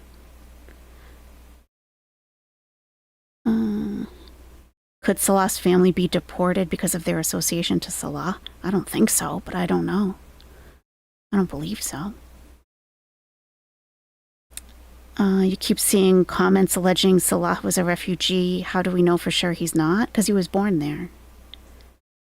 He was born in Kuwait, as far as we know. That's something, and we don't have a birth certificate for Salah, and even if we did, we couldn't read it. We'd have to have Mo Translates read it. I can't read Arabic. But, that's something that they've always been consistent about, that he was born in Kuwait, always.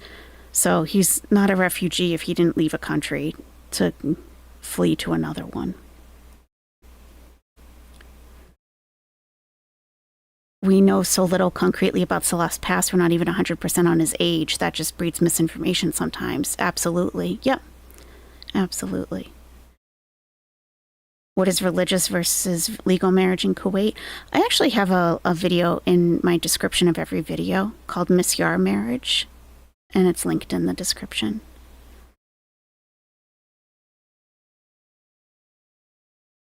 Even Owlette doesn't know his real age. True. That's true. That's true. Yeah, I thought I saw the word Badoon in here. Salah and no one in any part of this story ever has been, was, or ever will be a Badoon. A creator didn't have anything to talk about one day and did a Google search and came up with that word and talked about it for hours. And that was 2.5 years ago. And it's still talked about. Salah has a passport. How do we know he has a passport? Because he traveled to Thailand. You can't get into another country without a passport. A person who has a passport is not a Badoon. A Badoon is someone who is stateless. Completely stateless. Like they're not a citizen of any country. If you have a passport, it means you're a citizen of a country. She keeps calling him a Badoon to this day. I don't know. That's what I'm talking about, and she mentioned me the other day too, so I don't really have a problem, speaking just generally on it. There are some channels that literally make up stuff to have something to talk about. So you just got to be careful. If you know going into it, this is an entertainment channel, we're going to make up a bunch of shit and talk and laugh for the next couple of hours, that's fine. That's totally fine. That's fine as long as you remember that all of this could be complete BS. Because that was completely made up like 3 years ago and people are still saying it. And it's just not the case.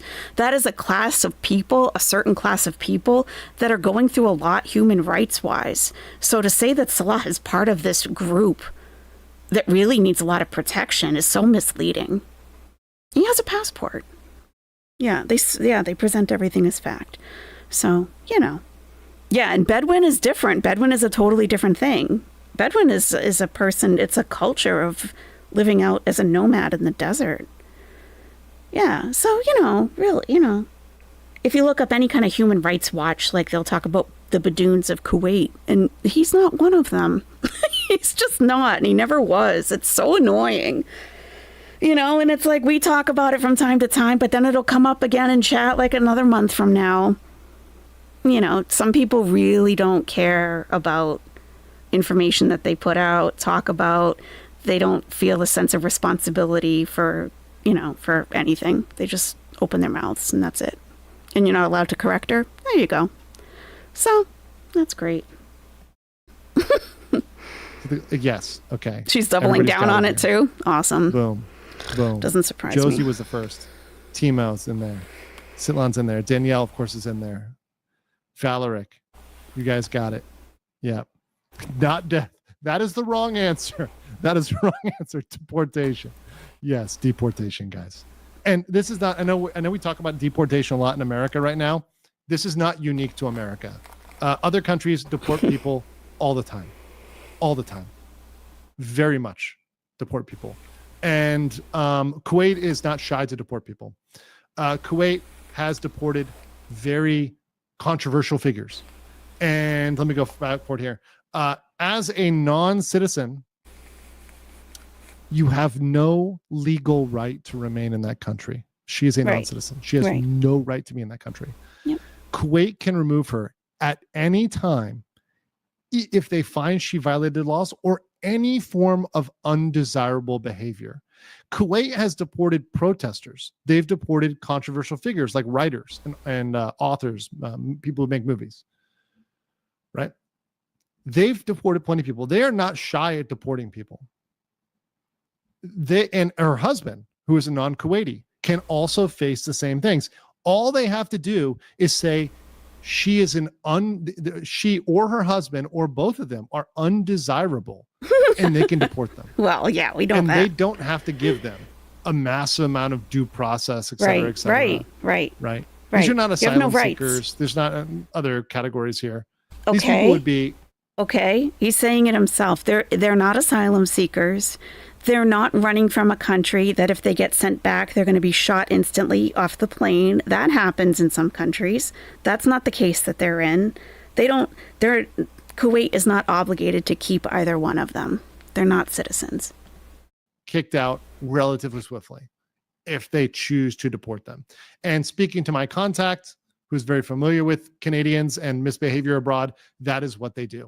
And Canada would facilitate a deportation. So sorry, Canadians, your government, and I don't know if they tell you this, but this is from my connection who works at the embassy, and Canadians, I know it's going to hurt your feelings, but you guys pay for a lot of deportations. Your tax dollars pay for a lot of deportations. So what I mean is you do pay every year, Canadians, a lot to take Canadians that misbehave and bring them back home to Canada. Oh, wow. It's a lot.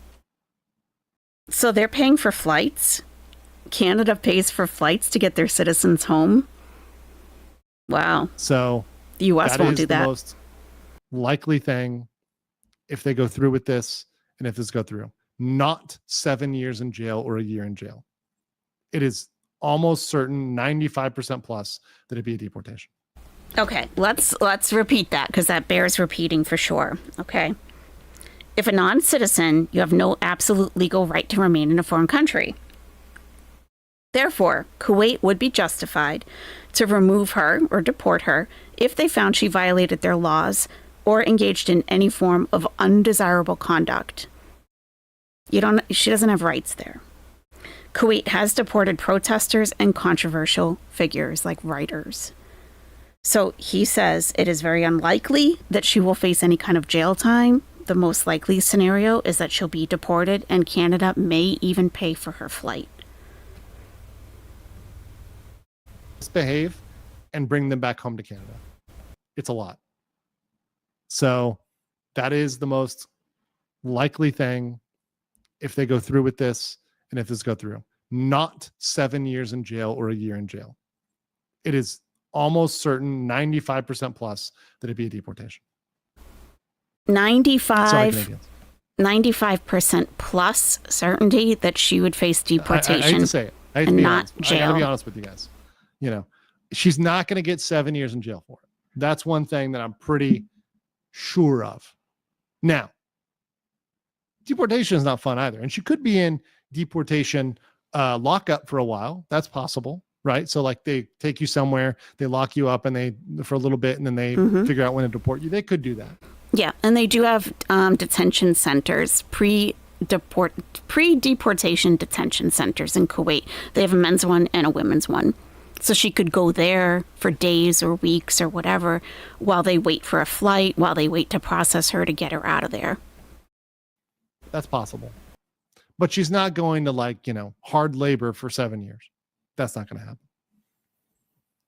happen. Yes. So that's my, I think that, is that where I got? Yeah, that's my PowerPoint for that. And that's where I had that analysis. Now, there are other things that I think they could use against her. And one of the things that I think is interesting, and one of my challenges for those in Girl World and those that are the reaction channels and the commentary channels and the people commenting on this, is they can use other crimes from other countries as the basis for deportation. So if they were to receive information about misbehavior in other countries and things that make her undesirable, and they were to receive information of that, and it was real stuff, it was stuff that was in the record, if there's a police report, etc., that is stuff they could take into consideration. So my question to all of you would be, what stuff is material enough? What stuff has enough proof or police reports, etc., that could be used to send to Kuwait to reinforce their decision to deport her? I think that's the focused, objective question. And that's what I think is very interesting. And that's what I might follow up on, because that's what I think is really good. That's the kill shot. Big Buddha says, you found a drawing of my Choky boy as a baby. Okay, thank you. Okay. Unable to flee too fat. Says she habitually begs for Kat's medical needs, then 180s and mocks that she could do whatever she wants with the donuts because it's her money now. Yeah, that's not how it works, even in the U.S. Hagfish says Kuwait legal punishment. She didn't know. Capital punishment. You know that. She's not getting capital punishment. As much as that is a good joke, which I understand, she's not getting capital punishment. Count Cracula says exactly, teardrop. Curious Cat Chats says BBJ's revenge. Marshall Jack Cooper said, I heard she's on the walk, hiding to blend in. I think it's going to be hard for her to blend in. Lily says, shout out to the mods in the chat. You shout out to Dan.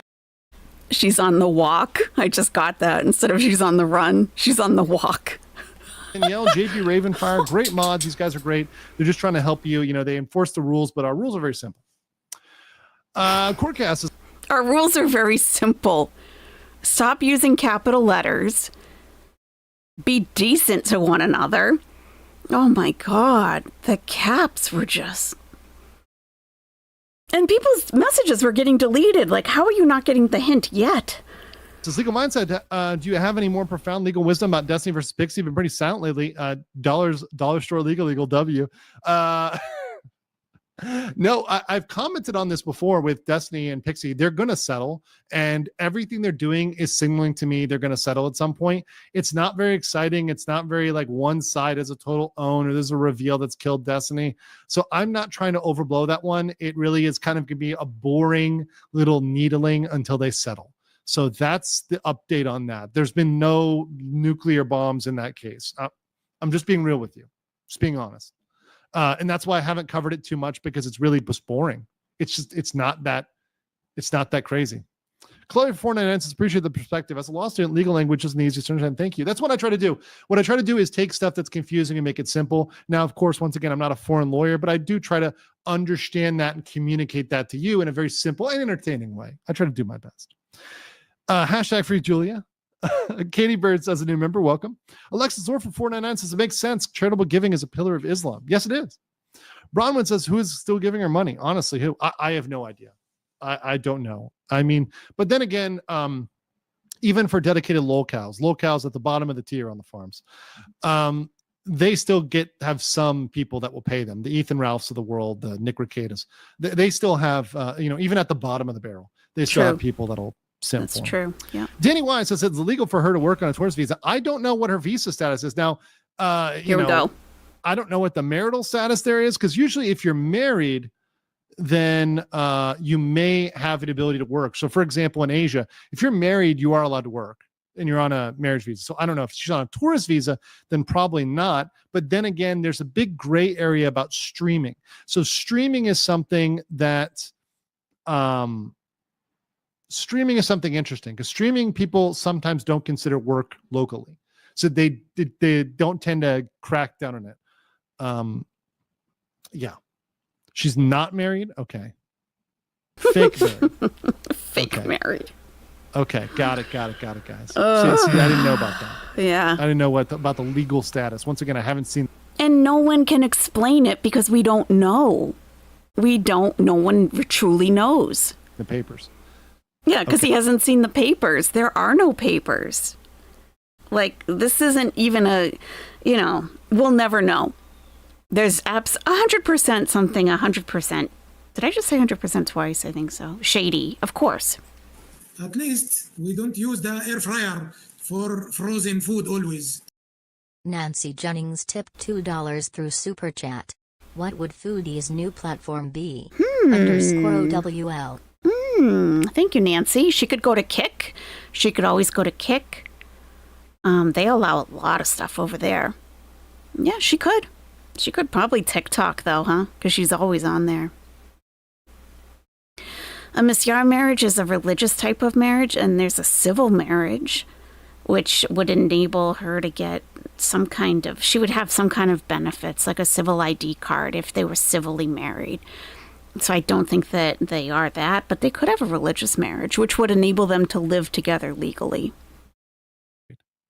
Okay, got it, guys. See, I didn't know about that. I didn't know about the legal status. Once again, I haven't seen the papers. Okay, tourist visa. All right, tourist visa. Well, that's going to be a problem. That's going to be a problem. Yeah, that would be a big problem. Danny Wise says, is it legal for her to work there? So I got that one. Usually it's not. Razor Wire says, going to need a C-130 Hercules to deport her. Apparently they're sending those east. So yeah, maybe they'll have one pick her up and bring her back. Hijab cheese and the fuzzy nipple. So she's going to get poked in the pokey. Oof. Bad News Badger says someone should send her an emotional blunt. How about an emotional cabbage? Hold on. We got one here. Emotional cabbage. And says Foodie Beauty is 41, I think. Yeah, she's about 2-3 years older than me. That makes sense.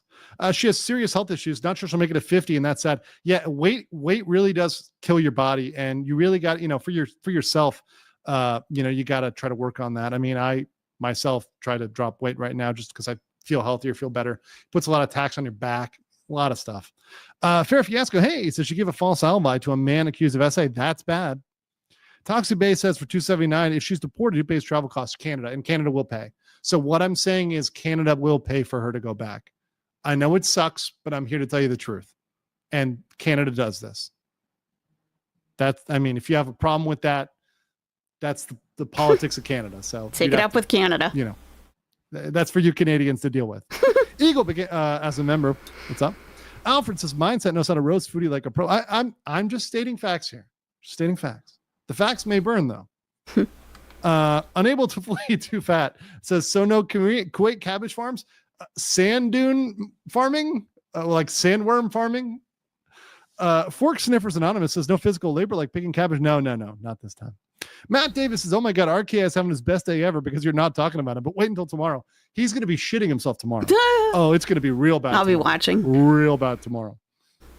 I'm so looking forward to tomorrow. Slam Dunk Funketer as a new member. Welcome. Ruthie for $4.99 says she fled to Kuwait to avoid testifying as a witness in the case in Canada. She made false alibi statements. It's coming full circle. Now, here's what's saying. Did they hold her in contempt? For doing that? Because if they did, then she might have some consequences coming back. Lily, welcome as a new member. Big Boots for 5 says even Cinder has her diehards, and they've been going after Lily. Yeah, exactly. Even people that you would think are the most villainous villain, some people like villains, guys. And some people want to cheer for the underdog because they see everybody else hating on them. So they instinctively want to defend them. There's always people like that. Always people like that. What I try to do is I try to be objective and to be fair. And as you see in the chat, if people update me on a fact, I'm willing to think about that. Or if they give me a different perspective, I try to be objective. Now I'm going to have fun. I'm going to engage in the jokes, but I try to be as objective as possible. And I'm not going to say, hey, she's going to get in trouble for something that maybe she wouldn't. We'll go through the list maybe on a future day and say, Brandon Hunt says, any thoughts on covering the SAG-AFTRA? What's going on now? SAG-AFTRA is always doing something. Like every 10 minutes, there's a SAG-AFTRA thing. Is it any different than last time? Stoic Savage says, in your opinion, as a Muslim country, would Kuwait use her previous OnlyFans as evidence of her character conduct? Yes. So that would be good reputation. If there, look, a lot of these things, especially in immigration, come down to how they feel about you. And if the immigration judge or officer is aware of that, it's not going to look good for her. And by the way, immigration can use any and all information on you. That's the thing about sovereign power. With sovereign power, with immigration, it can look at anything. They can reject you because they just don't like you. Right? So yes, they can absolutely consider that. And yes, I think they would if it came down to a decision. Domino's Pizza locked in my the swear jar. Oh, some of these names. I look at them. And I'm like, No. Wait. So, thanks for the 3-9 months, chat. Callie Ray says she said loophole married. What does that mean? What the hell does loophole married mean? I don't even know what that means. Grumpy Fluffy Bunny says she's on a tourist visa and has been to bribing a judge, Wasta, to get a marriage certificate she won't show. Yeah, that would be very interesting because if that, look, once again, these are the types of things, and I'll tell you this from the experience, even here in Thailand. People try to do things cheaply, and they try to do stuff with bribes or whatever, or paying a little bit of money. They always end up screwing them in the end. I always say, and I always tell people, keep your nose clean, both literally and figuratively, and do it the right way. It will pay off in the long run. Yeah. It'll pay off in the long run. The key says and that's a very good question. Why couldn't they? Why wouldn't they? And why couldn't they just get legally married without question? Why is it up for debate? What would prevent them from getting married? Because she was on a tourist visa? People started saying that, but I'm not sure that that was the case back then. They could have gotten married in Thailand, right, Canary? They could have. Because Salat doesn't want to. I don't know. Like, what was the real reason for that? For $13.99. If she's in Canada now, is she untouchable? No, but once again, Kuwait is not going to extradite her over the offenses in Kuwait. They're not serious enough. They're not on the level where they would extradite her. What they would do is ban her from the country, which is pretty bad. I mean, she'd never be able to go to Kuwait again. She'd be done with Kuwait. She just said she left Canada to avoid her 2 bankruptcies. Oof. Lily says for 14.45 Danish krona, my daughter's in her second year of law school, Copenhagen, and she finally watched something GW because your stream. Thanks. Oh, that's awesome. That's awesome. Cool. Well, I wish her the best in law school. And I love Copenhagen. Very cozy city. Good cafes. Larry Powers for 5 says, well, she's never used a phone booth and she's never seen her toes. When she goes out to the movies, she takes up 7 rows. Cindy says, we appreciate you looking at the legal side of what Chantal has done illegally. Yes, no, thank you. And if there's more to look at, please let me know. Please send me on my email. My email is andrewesquirelive@gmail.com. Danielle's got that in the chat. You can email me. You can be on X. I am The Legal Mindset. Don't be confused. There's a lot of fakers and haters out there, but The Legal Mindset on YouTube, or sorry, on Twitter. So you can do that. And, you know, he's saying himself, there's really not a lot here. If there's anything else she's done that is illegal, you can let me know. So far, all he has seen the paperwork for is her accepting donations, and she's not a registered charity. But, like, there's so much that people want to tell him about that isn't illegal in Kuwait, and that nothing's going to happen. And there's nothing he can do as a lawyer to even answer questions. There's not even any real questions. It's all about, let us tell you how awful of a person she is. Like, yeah, she is. But he's a lawyer. Can we just get law questions answered? Okay. Oh my God. Somebody also sent me a video. Maybe I have to watch this before we get, this is actually, okay, hold on. Okay. We will watch this. My friend Meme Copium sent me this. We will watch it before the end. Hold on. Here we go. This is in my home country of Thailand. Oh boy. Okay. We'll watch it in a second. She's like Frogan's twice removed cousin. Santiago says, do all the countries share deportation info? Likely this will make travel to no visa places difficult, like visiting the States. They share on major stuff, but on blacklisting, it generally won't, especially if it's for an offense like this. So if they blacklist her for this, it's not going to be shared widely. She's not a murderer or like an international jewel thief, right? This isn't something they're going to generally put a red note. I love that. I love that. Like some perspective. I love that he said international jewel thief.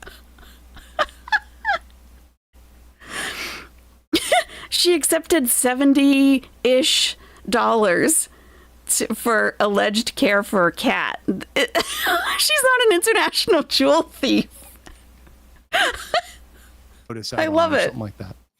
Nick Ross says, Law Take meets Girl World during the Karen Reed verdict watch. This collab is blowing my mind. Hey, listen, I love getting out of my my little shell and getting into different rabbit holes. And this seems like a really fun one. And, you know, it's international, which piques my interest.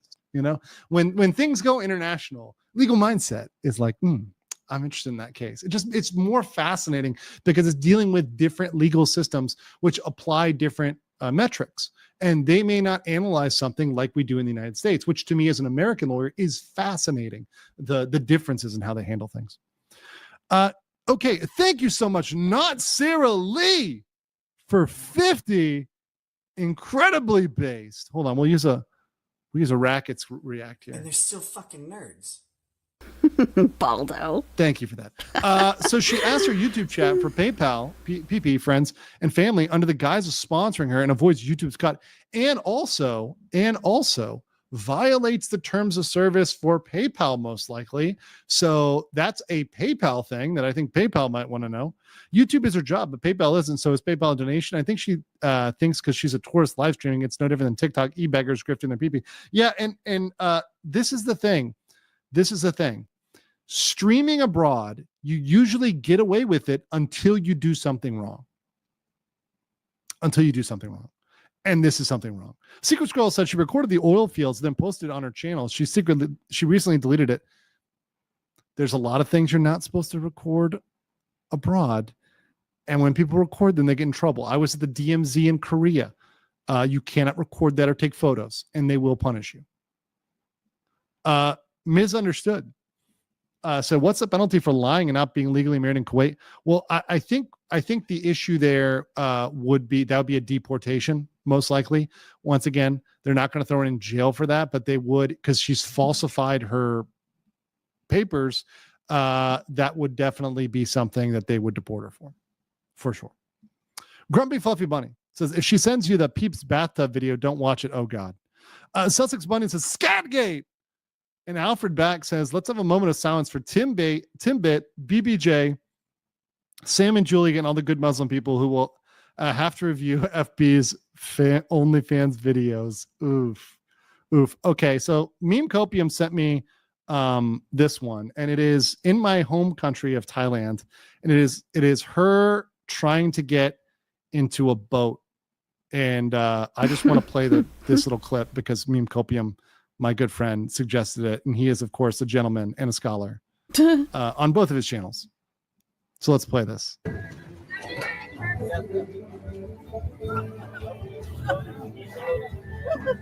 Okay, babe. Oh my god. Your hand? Yalla, go. No, it's gonna fall. No, it's okay. Don't worry. We're gonna tip? Okay. Don't worry. Oh my God. Oh my god.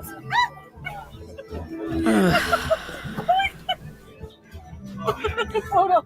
Oh my God. Yeah, the distribution on that. Who said Das Boat? Okay, who said Das Boat?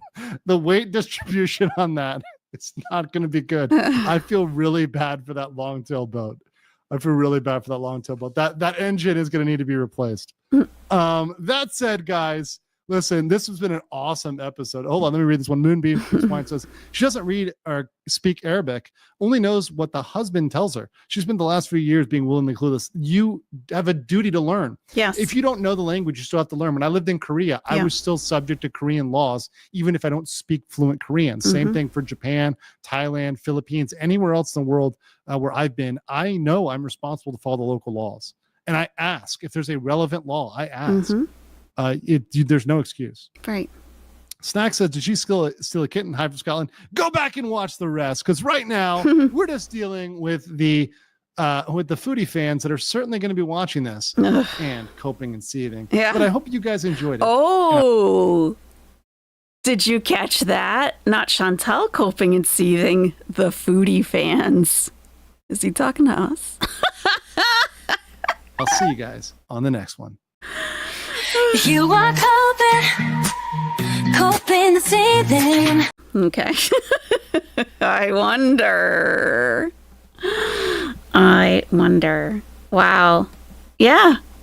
So I feel like, I don't know.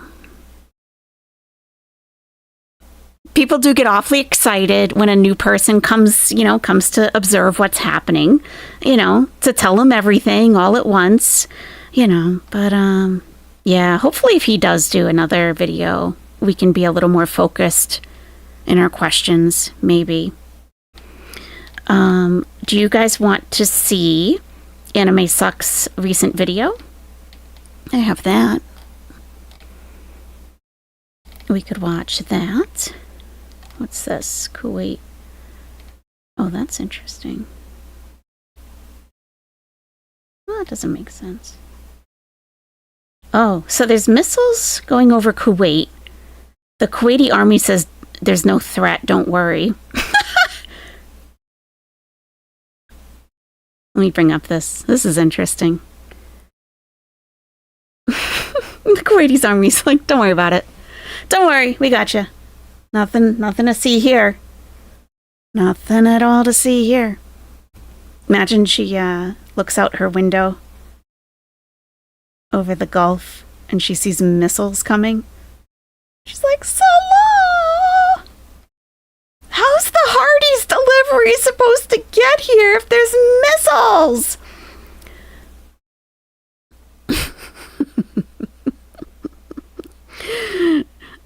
So, yeah, these are the missiles in the sky. So it says, missiles over Kuwait, no threat, says Kuwaiti army. Amid social media buzz about ballistic missiles spotted in Kuwait skies, the Kuwait army confirmed the missiles were flying at extremely high altitudes well outside Kuwait's airspace. There's no threat to national security, no reason to panic. According to MP and ex-army officer Nasser al-Douela, they were launched from Bandar Khomeini and the Zagros Mountains in Iran and seen as far as Qatar, Rafah, and Hafar al-Batin. These missiles flew above the atmosphere, making them uninterceptable and highly visible across the region. The army urges everyone to stay calm and avoid rumors. Yeah, so as you might expect, I'm kind of staying on top of that situation. And we watched this first thing when we started. So if you're coming in late, we were watching this. This is... I'm trying to open it up a little more for you. So Kuwait borders Iraq. Massive missile launches from Iran targeting Israel. And this is from Kuwait Up to Date. So she's seeing these. But she's not worried about war. That's what she said. So I believe her. What's this? صدای متجاوز به صدای حق و حقیقت است. آنچه که ملاحظه کردی، صدایی که شنیدی، فضای غبارآلوده استودیو. Oh my God.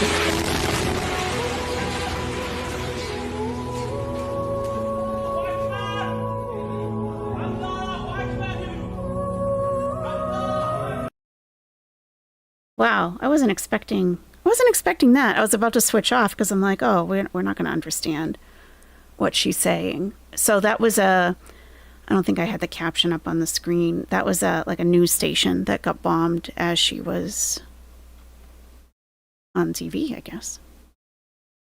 So this says, Iran, we are preparing to launch a very large strike for the first time since the beginning of the aggression. That was about 4 hours ago. که شنیدی صدای متجاوز به خاک وطن، صدای متجاوز به صدای حق و حقیقت است. آنچه که ملاحظه کردی، صدایی که شنیدی، فضای غبارآلوده استودیو.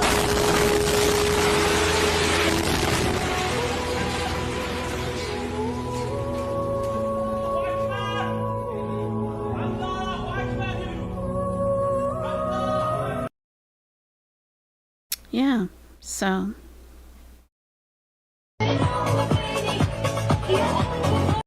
Lebanese family celebrating a wedding as Iranian missiles pass overhead to Israel. Okay, that's going to get too sensitive for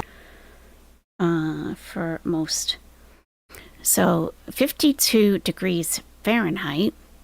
I'm sorry, 52 degrees Celsius today in Jafra. So that's kind of hot, I think. Pretty hot. Let me see. 52 Celsius is 125.6 degrees Fahrenheit. That's a little warm. That's on the warm side. Yeah, that's in Kuwait. I'm not going to scroll through because Pause posts some pretty graphic things. I understand why they do, but, you know, I don't want to... I can barely look at the stuff, so I don't want to expose you guys to things, you know. All right, so we can watch...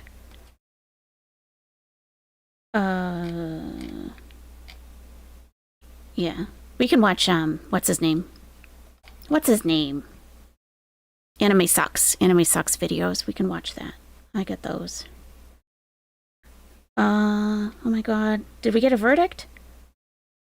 Oh, we got a verdict. Okay, we gotta, oh, I think she looks happy. Oh my god. We gotta, let me do that real quick. Oh my god. Wait, are they, do we have a verdict or not? No, we don't. Oh my god.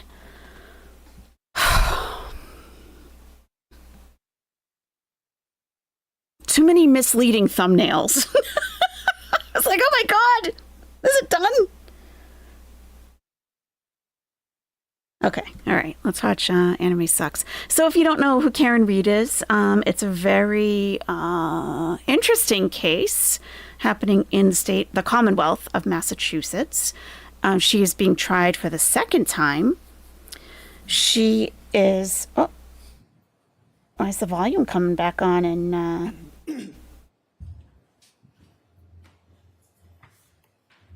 oh my god, do we have a verdict? It's live. Oh my god, I think we do. Oh my god.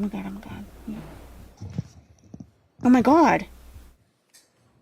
Oh, they're sending him home for the day. Oh my god, I gotta stop. So stressful. This is most corrupt judge. Jurors, we appreciate how hard you've worked today. It's been a long day. I'm going to send you home. Okay, all right. See you tomorrow. Give you those cautions. Please do not discuss. All right, see you tomorrow. Whatever. So she's a woman. Karen Reed is a woman in the Commonwealth of Massachusetts. Well, this is her second trial. There was a mistrial, or there was a hung jury the last time.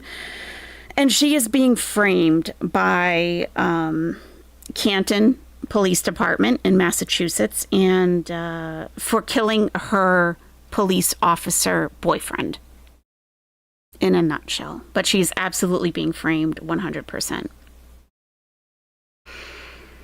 So, all right, Anime Sucks.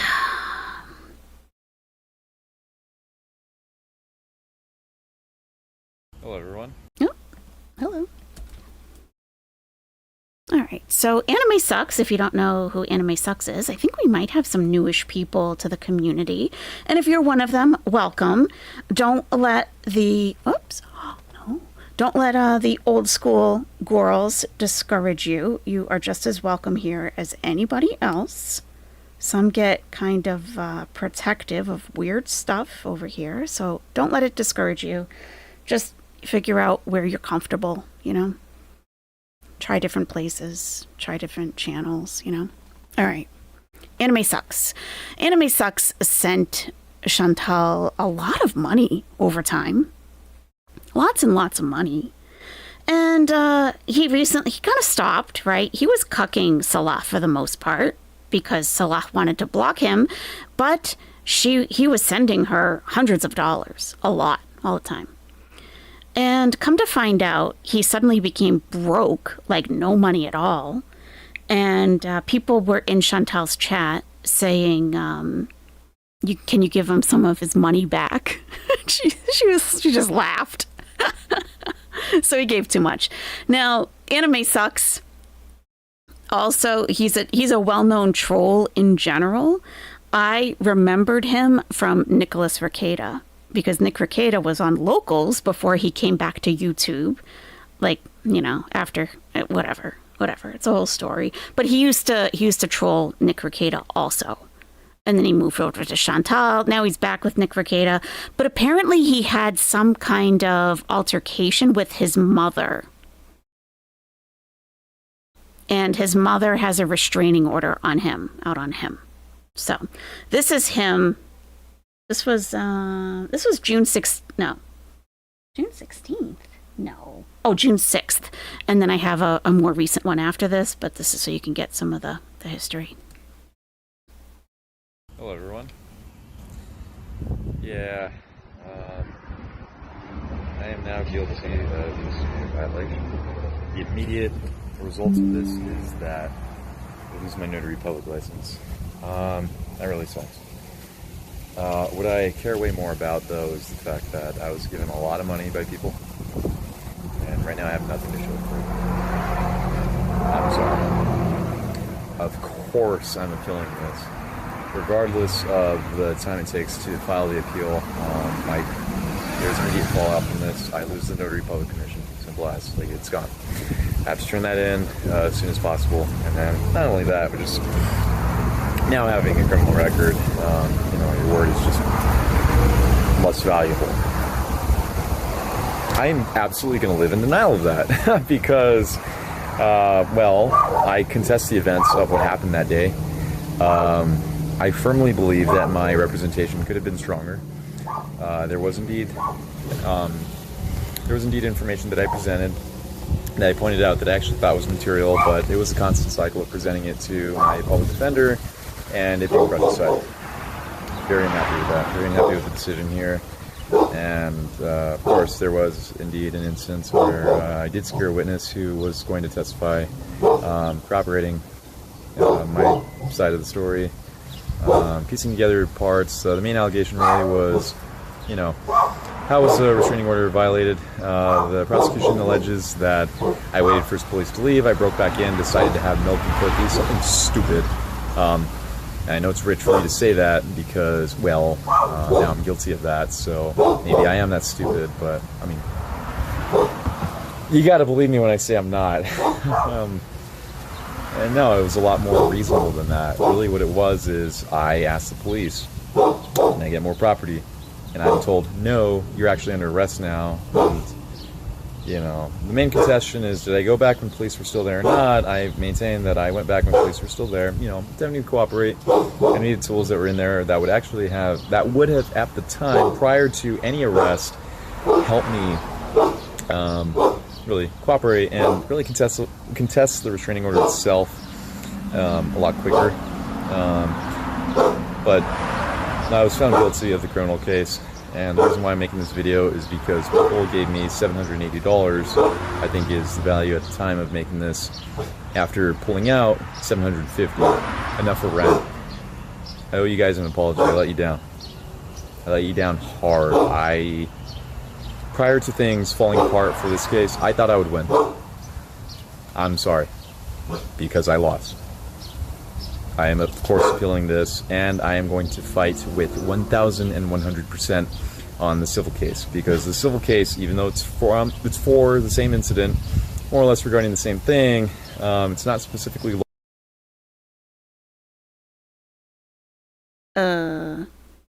Oh. Is that me screen recording? Yeah, I guess so. Okay. Yeah, there was a part 2. There are more items of relevance to that day, specifically what led up to it, and it is very complex. And frankly, it was weird and honestly scary because, we don't use the of air course, fryer for with regard frozen to food me. always. Better call Saul but tip $2.79 through Super Chat. EM should have used real lawyer, call 877 cash cow. 877 cash cow. You should have called. He should have called. Yes, you should have. Well, can we add that to his legal defense fund? Thank you very much. Thank you. Loving my mother. I love my mother. I do. Mom, I love you. With regard to that day, just a lot happened, and it's a lot more complex. And of course, I certainly resent any allegation. I hate any allegation that I was wailing on my mother. I was the instigator. I was an abuser. It's just not true. It's not true. I actually do care to a fault what people think about me. For better or for worse, that matters a lot to me because, well, I like to think that I purport myself to be upstanding. I purport myself to be someone of good character. I try to be honest. I believe myself to be honest. This guilty verdict is a significant blow to that. Huge. I hate it. I'm appealing it, but to anyone who donated and to anyone who sympathized with my plight, I'm sorry. I know how this looks. I'm really sorry. So I just want to make this to, people donated to me, in good faith. I accepted the money in good faith. At this moment right now, I have nothing to show for it. I am so sorry. I guess I could talk about the attempt on my life following. I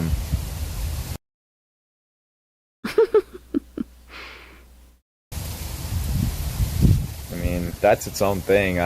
How funny that found guilty on the same day I'm also calling 911. I mean, I'm not a criminal, so it's not really super surprising, God. I can't even say I'm not a criminal after this because, what's the main question after that? What is the only question? Well, do you have a criminal record? Well, now I have to be like, well, technically speaking, yes, and well, it's also bullshit. I maintain I'm innocent of the allegations the prosecution levied, which is that effectively they're saying, I'm pretty sure I just said this right now, but I'll say it again because it's so stupid. I waited for police to leave and then I broke in saying I want my computer and then I just go have milk and cookies. That is stupid as hell. I didn't do that. Well, what good is my word now? I'm not even a notary public. I technically still have my commission right now, but that thing has to get returned as soon as possible. And right now it just feels like a significant shock to my character. I'm not happy about that. But regardless of how I feel about that, I owe an apology to anyone who gave me $1. It is already spent because I need to pay rent. I need to get started on making it up to you. And it cannot be understated. I am so, so sorry that I let all of you down.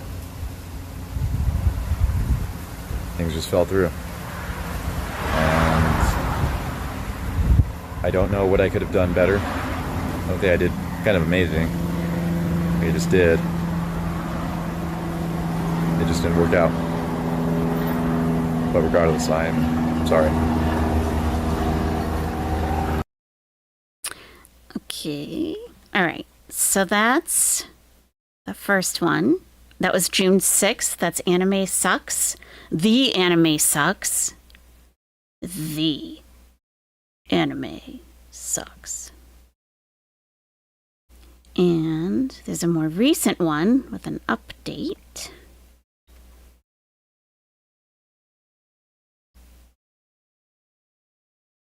Yeah, that's Anime Sucks.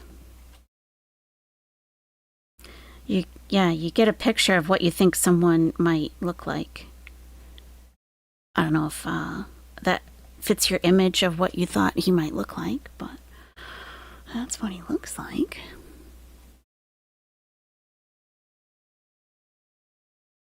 Okay. Yep. Here we go. Okay, here's video number 2.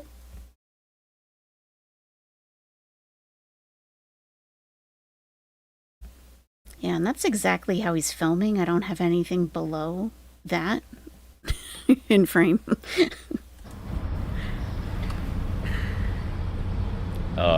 I'll go ahead and just go with the first take. It cannot. I cried earlier, and when I woke up to the donation goal being hit, my words verbatim were, "What the fuck? What the fuck? Holy shit!" So, yeah, that was my honest reaction, and thank you to everyone.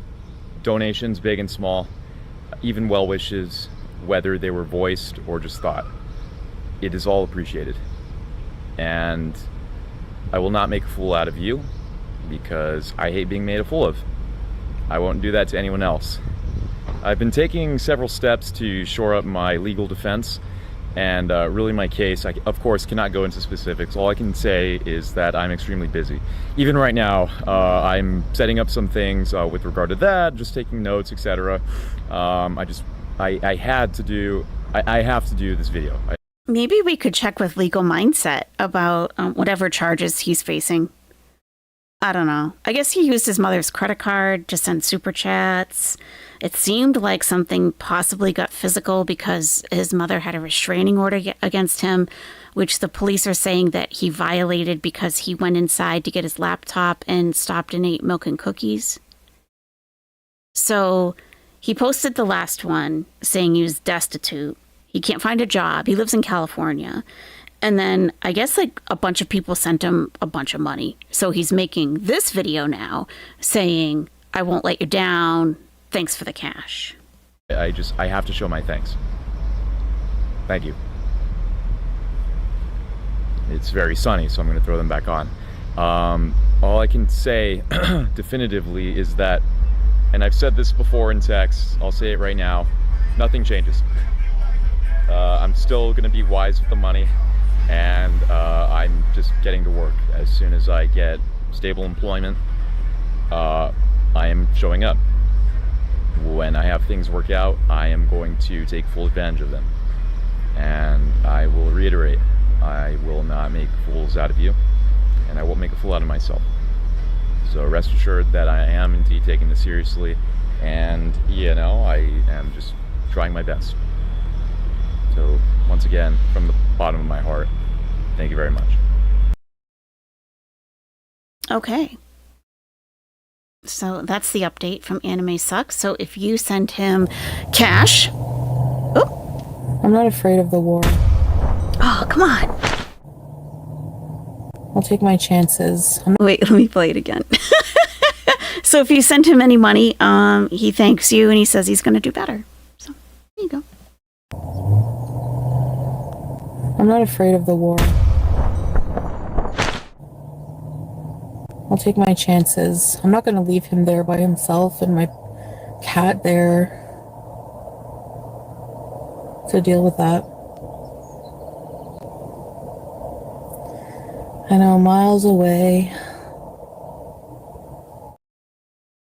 Yeah, miles away. Miles away. That's right. Did you leave your dearest husband and Julia behind, even though you said you wouldn't, and that you would go to the front lines for them both? Where are you, Chantal?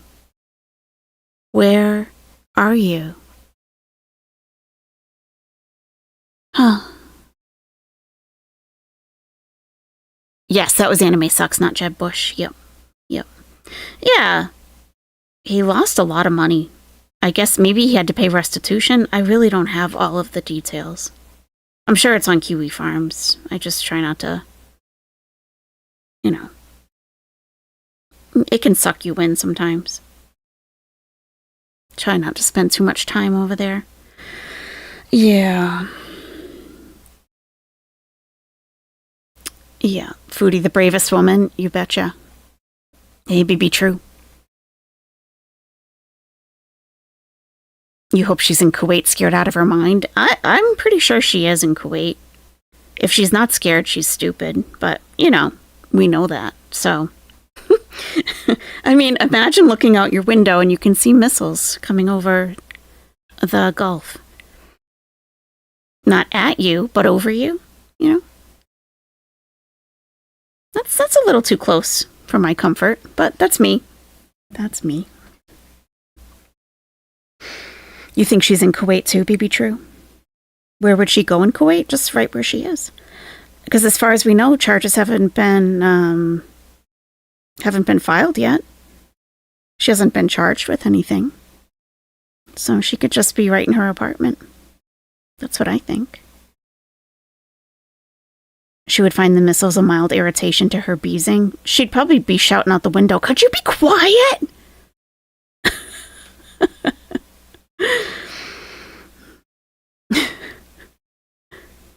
There are some convincing Canada arguments, but I can't stop believing she's still in Kuwait. I know. Yeah, people do say, you know, on both sides, things that are very convincing. I don't know. Like, I don't have any evidence or any kind of, like, facts to show that why I think she's in Kuwait. I don't, because I don't know if there really are any. I just really don't think she is. It's more of a hunch. I haven't been looking at car seats or anything like that. I don't know. Looking at the pic of the handcuffs, my imagination took over that if they put those on the ankles and she tried to walk, she's going down hard. Yeah, doing the perp walk. Oh, yeah. She'd yell, "Get out of my town." I'm sure she would, actually. You're probably not wrong there, BB True.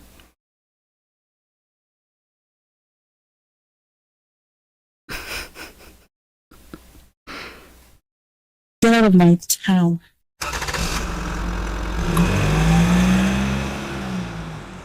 Get out of my town. Can't she still leave since she hasn't been charged yet? Well, the airspace in Kuwait closed yesterday. They weren't allowing any flights in or out. So there's that. She is due for a visa run, yeah, at the end of this month. So I would think we'll know something in about 2 weeks or so. Yeah. Yeah. So she might not be able to get out. And I hope you can tell by the tone of my voice how much I don't care. I truly don't.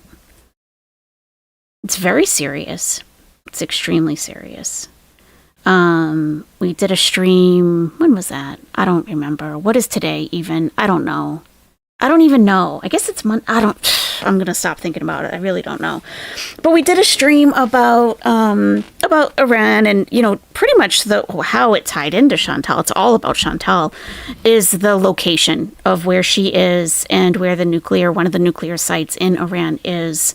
And it's very close in proximity. And we went into a little more depth about what was actually happening. And about an hour before I went live, Israel had struck Iran. And she is extremely close. So let me bring up the map again. If you just look on the map, it's pretty clear.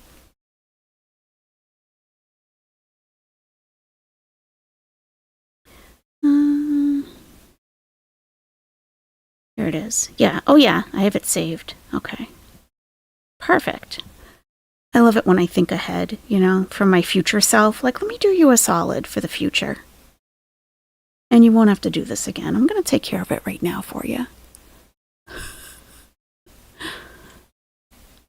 I used to do that in my 20s. I'd put like a $10 or a $20 bill in a winter coat, and then put my coat away for the summer. And then like in the fall, I'd be like, "Oh my God, I got $20. Just thinking ahead for myself, you know. This is kind of like that. All right. So this here is Kuwait. This is about where she is. I gotta unfavorite that. I don't know why that keeps coming up. Oh, yeah, we were going to do a crime scene reenaction. Yeah. So I have her at the Burger King because it's close to where she lives and it's Burger King. So that just makes sense. Maybe it's the heart? Anyway. Huh. Burger King, because I associate Burger King with Chantal. Okay. So this down at the very bottom of the screen, like that heart. Here we go. There's Burger King. And here's the, oh, that's pause. And then, or pause address. We don't really know. And then the nuclear underground location here is Fordo in Qom province, Iran. And that's right here. Let me adjust the screen a little bit so you can see the whole thing. I think I have some of it cut off.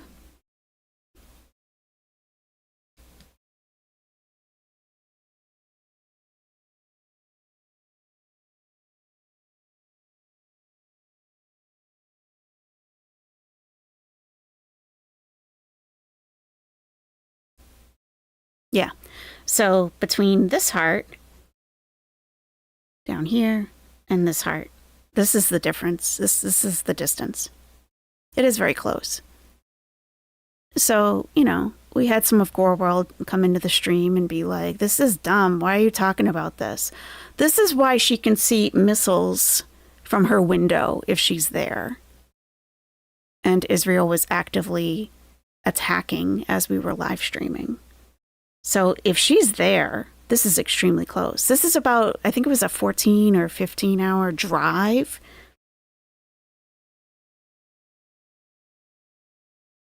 So it's not far, especially if you're flying over stuff, you know.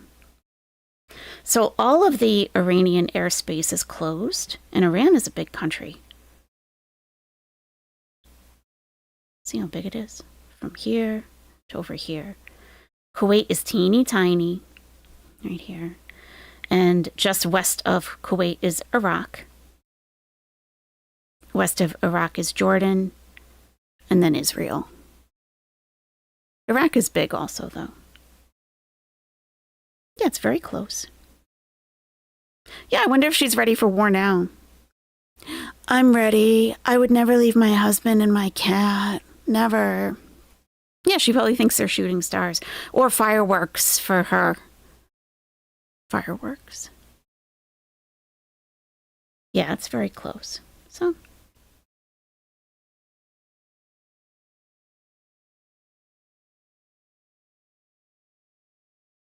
Oh, thank you, Ennis.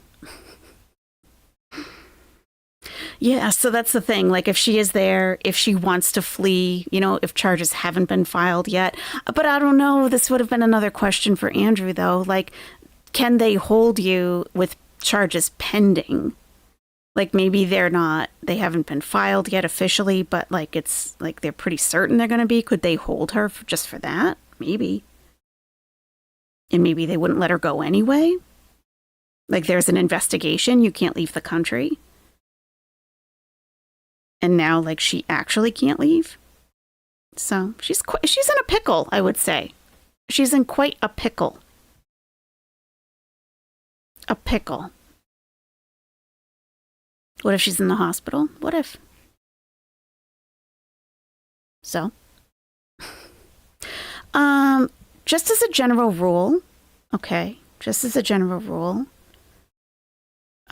we, and Andrew also has this rule, but as a general rule, we don't self-promote. So I don't go into chats and say, like I wasn't in Andrew's chat saying, I'm going live later to discuss this. You know, he actually prohibits that. People were doing it anyway, but, and just in general saying like, oh, someone's live right now, encouraging people to leave the stream is just not good manners. That's all. Not allowing her to leave makes sense, right? Seldom do authorities say you're being investigated. Yeah, yeah. She seriously can't afford to be offline for this long either. That's the thing. Like, how about financially what's going on with her? She gets paid in a week. She gets paid next Monday. That's 7 days. What is she surviving off of? Pickles are her favorite food, yes. Yeah. Cyanide, it is promoting a video that's not on my channel, so I'm just telling you basic etiquette for YouTube chats. Because I'm telling you nicely, someone else might not. I just assume you don't know. Can you imagine they tell her at the airport she can't leave and she argues with them that they're just listening to the haters? Did a reaction channel call you? Did someone call you? It's not true. You have to get a doggo from doggy daycare? Oh, okay, Whitebird. Thank you so much. A lot with a grain of salt. Yep, says that Salah hasn't had income in years, so they were living off hers. Wow. That's crazy. Crazy, but believable, you know? That's why you think she's in Canada. She can't afford this. And where would she stay in Canada, though? Like with her mom or her aunt? And from my understanding, her mother and stepfather aren't very wealthy, so they can't afford to fund her. Right. Right. It's because I'm fat, shamers. Yeah. I lecture my chat, Celador. Okay. Then why are you here? She has a room in her mom's place. Oh, she does. She still has her room. But like with Marty sending people over there, I don't know if they would want her to stay there.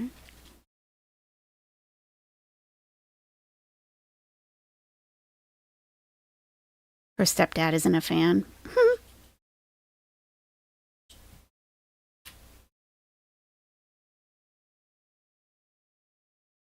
Oh, my pooch wants to go outside.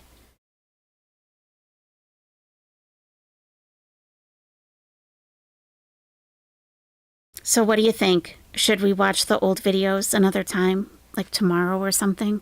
Just like the videos from that day. And just try to clear up some things. I don't know. I don't like to go backwards, but it might be helpful.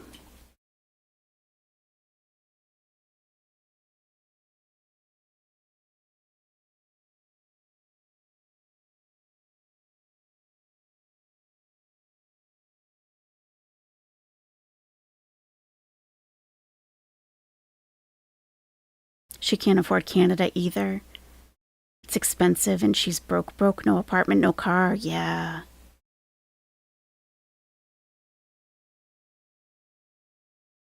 Well, I figure, there are always going to be new viewers and some don't. I mean, I've told people about that. It's just impolite to announce another video or another live stream. And people genuinely didn't know and they'll say later on, like, I get it now. I didn't understand. And I'm nice about it, and not everyone is nice about it. Some people will just block you. So I figure they don't know, so I can tell them. If you consider that a lecture, then, might want to look within. Maybe add the one of her asking for money of cat feeding a few months ago. Well, I'm not going to be sending any information in, like at all. At all. That's none of my business. I don't care. I think that people have sent more of like an abundance of things, so I don't want to get involved in that. I just mean like when they took the cat, then she live streamed later on and said that they were forced to bring the cat back. She never said who. And then like the follow-up, whatever she's deleted, whatever was deleted. I have those deleted videos. Yeah, some people don't like when people are direct. Yeah. Yeah, they want to spout off nonsense, but not be addressed. They just want to be invisible. Well, you're not. Yeah, we'll probably do that tomorrow, I guess. Or Wednesday. I'll go through some stuff and see what would be pertinent. I don't want to just like watch old stuff just to watch it, you know? Like, let's try to clear up some stuff if we can. Like that pause, what, not the pause Kuwait, but the other one, cat save cats or something. Let's see where that came from. Just things like that. Tell me how the kitten went from won't make it through the night to you're going back to the streets. Well, it's like she said the kitten was on death's door and the cat was struggling to get away from her, was running after a larger cat, had the tail up. Okay, death's door. Okay. Yeah, Saban Nation, it starts to look a certain way. Yeah, it does. And I don't want to be lumped in with that. I'm sure, you know, everyone would have the same information that I do, just whatever Chantal puts up. Like, I don't have anything secret that other people don't have, so. No news about Julia's whereabouts yet. No, not yet. Not yet. She said if the kitten doesn't survive, it's the hater's fault. She tried and we prevented her from helping it. She did say that. If it dies, it's our fault. Like, how immature. Yep. I know. I feel like, I don't know, just a hunch. I feel like Julia's probably okay. Like, I think someone is taking care of her. Probably even just Salah. Or Chantal's still in the apartment. The pause lady got everything in. It's over. We'll see where it goes from here. Exactly. Fairy nymph. Exactly. Yeah, that's what Smeardrop said, that everything has been submitted. So we don't need to send anything more. And if they do need something specific, they'll ask Smeardrop for it. And she can put out a request. Yeah, the second she found out it was a boy, that was awful. Yeah, I'll go through some deleted stuff. I think I also have a deleted video that she deleted or privated when she was in Canada before. And there was something racist in it and no one caught it. And I was going to make a video about it and I didn't have time to. But I still have that video. We'll see. We'll see. I'll go through some stuff tonight. I'll put something together for us. You know I will. You know I will. Yeah. Everyone, thank you so much for joining me today. That was quite enlightening. And, of course, check out Legal Mindset. He will be live tomorrow morning at 9:30 a.m. Eastern Time. And he will be talking about Johnny Somali. And it's going to be great because he said he put it off a day to absolutely make sure that it's going to be happening and all of that. So he'll have some good information for us tomorrow about Johnny Somali, who's a nuisance streamer in Korea. Yeah, Fairy Nymph, I think so. Why not? Why not? And that's Legal Mindset's channel. Be sure to check him out. And let me drop Smeardrop. Hey, Smeardrop, you're probably not here still, but Smeardrop, I'm going to put your link in the chat also. That's Smeardrop's X account, and she updates everybody with all of the Pause Kuwait stuff. Okay. Thank you, Saban Nation. Thank you, Ashley, Fairy Nymph, Tehansita. Hey, Tehansita. Lucy Jane Cruz, Tori, Marlene, Kitty, Canary, Tuesday, Shaxinator, Heather. Yeah. All right, everyone. I'll talk to you soon. Thanks so much for hanging out. It was great seeing you all. Your cat's tweaking? What's your cat's name? What's your cat's name? I want to say goodbye to your cat. Bye, kitty. Okay, maybe another time. Okay. All right, bye, everyone. Talk to you later.